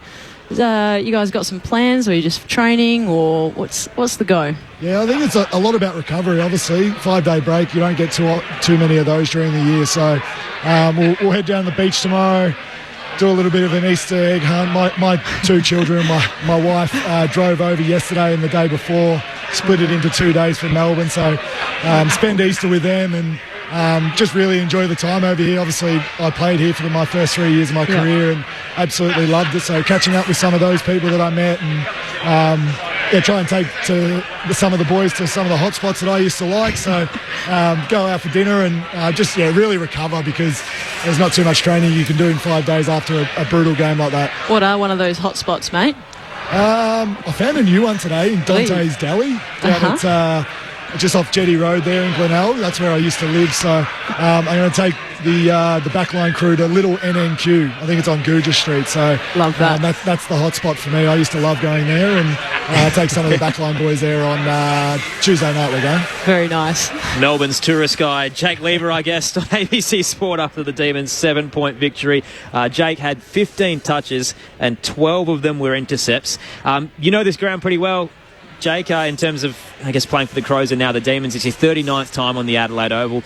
We saw an actual instance earlier in the game where poor Asava Ratugolea didn't realise how close to the goal line he was and took the mark behind it, which resulted in a major for you.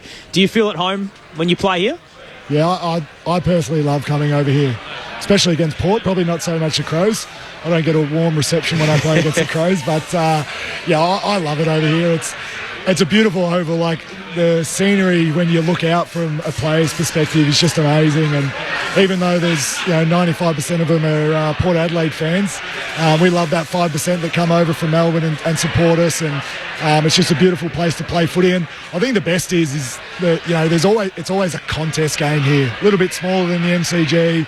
There's a lot more contests, which, as a footy club, that's what we thrive on, and that's what we draft players and we create them like. So for us, we just love playing here, and personally, it feels a little bit like home. It was that hard, scrappy contest, as you touched on, and speaking of reception as well, the Power Faithful certainly rode the ups and downs of the difficult decisions that were made around those tight-knit stoppages. How did you feel the momentum swings went in that final quarter off some of the umpiring decisions? I think as a player, you're not really paying too much attention to the free kicks, because you're just worried about if it's your free kick, then you've got to get up the ground. If it's not, I've got to find my man. So you probably don't look too much at the decisions. Obviously, you're hearing the crowd.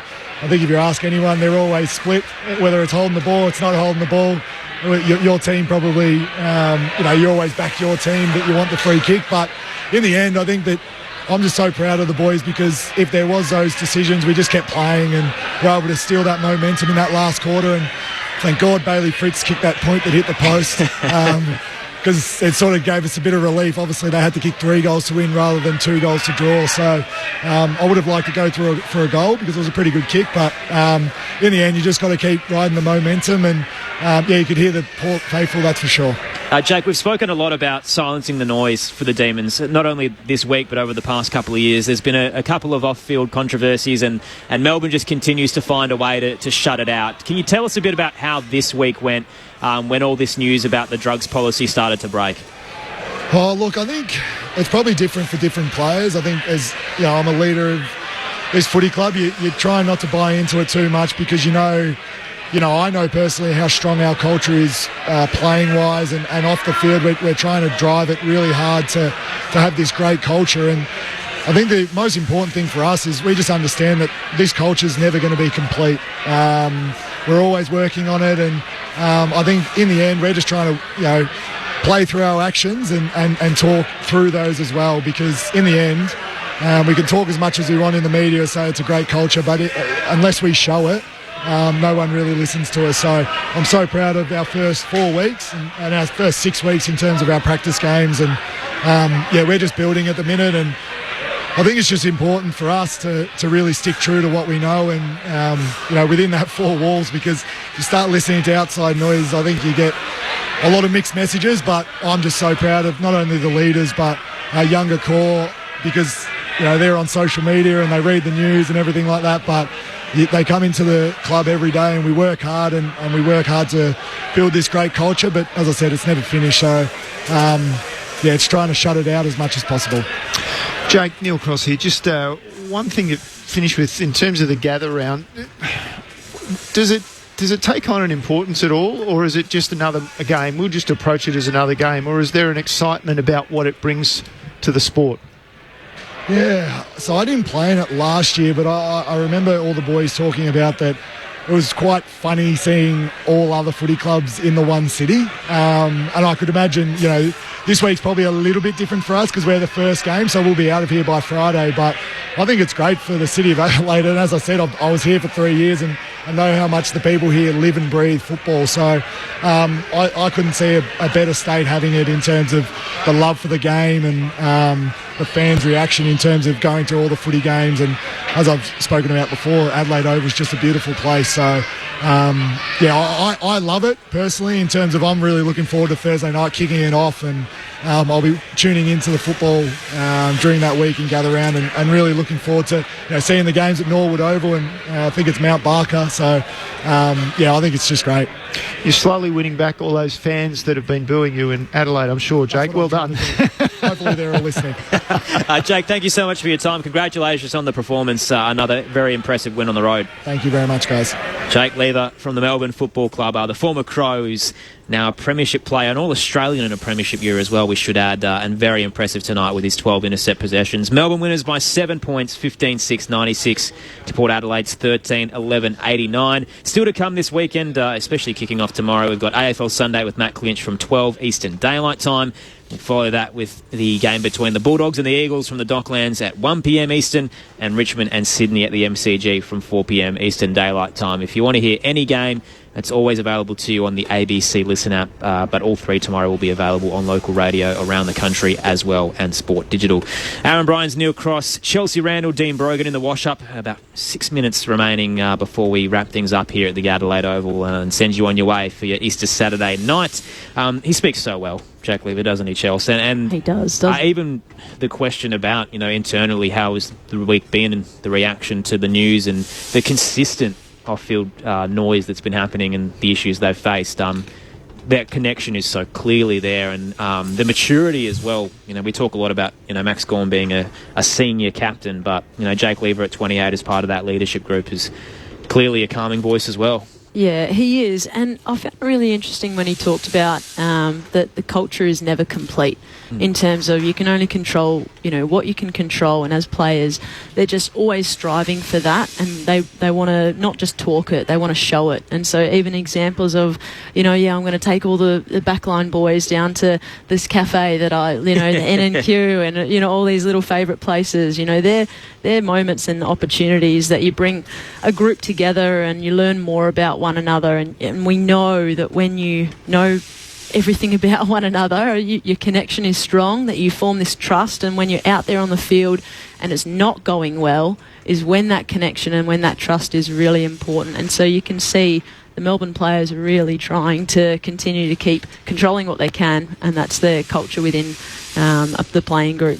So the Crows on Thursday night for the Demons, and then they'll have Brisbane at home on the following Thursday, and Richmond away before their bye, and then Richmond away. So, two of their next three look certainly winnable, and there's a big clash against the Lions in the middle of it. Richmond away with the air quotes. It's not their home game, but it's in Victoria. Yes. Well, it's at the MCG. We won't go there, Crossy.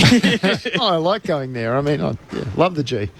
Let's get the votes from Dean Brogan, who's been hard at the stats. You're 3-2-1 for the ABC Footballer of the Year. Look, this was really hard tonight because I thought, as we've spoken about all night, both teams really cracked in. But look, I thought Gawn was best on ground in the end. I thought Soldo really battled him, at times. But over the course of the night, Gawn just was the most dominant player on the ground. I thought Rivers had a very good game. We didn't call him much on the call because we're more interested in your Petrarcas and your Olivers and those types and your Rosie and Butters. But Rivers, from a statistical point of view, in a really tough game, was sensational.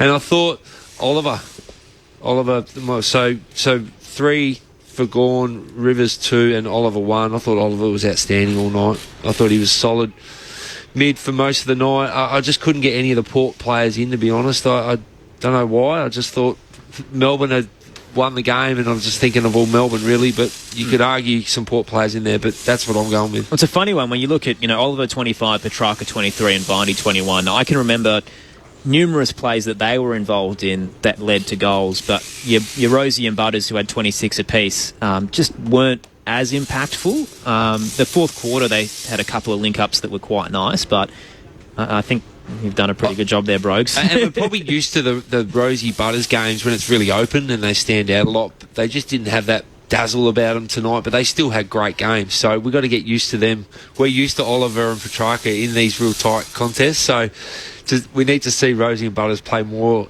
in these games, so we're not used to all that flashiness, but they were still sensational tonight. They were definitely Port's best players. Just a quick one before we wrap up. We've spoken a lot about the Demons' victory. Port Adelaide, we've got a late text here from a listener who says, I don't think Port will make the 8.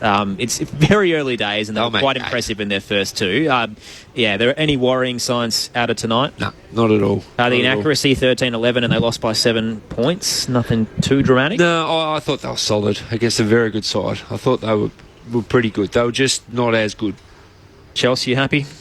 Yeah, look, I think both teams, it was even interesting when Jake Lever was saying we're still not at our best, we're still not playing quite the footy they wanted to. Melbourne, which is scary, but, for Port, yeah. I mean, they do spit forward and stuff, so I know defensively, how can you hold another team lower in scoring is still the question. How can they still connect inside forward 50 and execute and just get more reward for effort is probably the question mark still for them going forward. Chelsea, it's so good to have you back in the box. It's great to be back. But it feels like you never left. Great to have Dean Brogan as well for season 2024. Crossy, good calling as always. Big thanks to Josh Money down in the rooms for his hard work across the night, to Paul Brokenshire and to the cult figure Adam Jones back in the studio. Melbourne winners by 7 points, 15-6-96 to Port Adelaide's 13-11-89. 3 goals to Ben Brown, 2 to Neil Bullen, Fritsch and Sparrow, singles to Pickett, Langdon, Oliver, Gawn and Viney. 3 votes, 2 Gawn, 2 to Rivers and 1 to Clayton Oliver. Your Sunday, or your Easter Sunday wrap-up of footy kicks off with AFL Sunday. Matt Klitsch kicking things off from 12 Eastern Daylight Time. Then we'll have the Western Bulldogs and the West Coast Eagles at Docklands from 1 p.m. Eastern, followed by Richmond and Sydney at the MCG from 4 p.m. Eastern. Wherever you are around the country, hope you enjoy your Easter Saturday night. Thank you for your company. It's been Live Footy on ABC Sport. For all those yearnings for truly outstanding entertainment, I have an idea of what might cheer you up. You'll find a trove of Academy Award winning and nominated films on ABC iView. Let's play. Like Imitation Game, It's beautiful. American Sniper, Her, and Spotlight. There's a story here, and I think it's an important story. Brooklyn, Carol, and so many more. Bon appetit. Always free, always outstanding on ABC iView. ABC Sport Digital Radio, your home of conversations.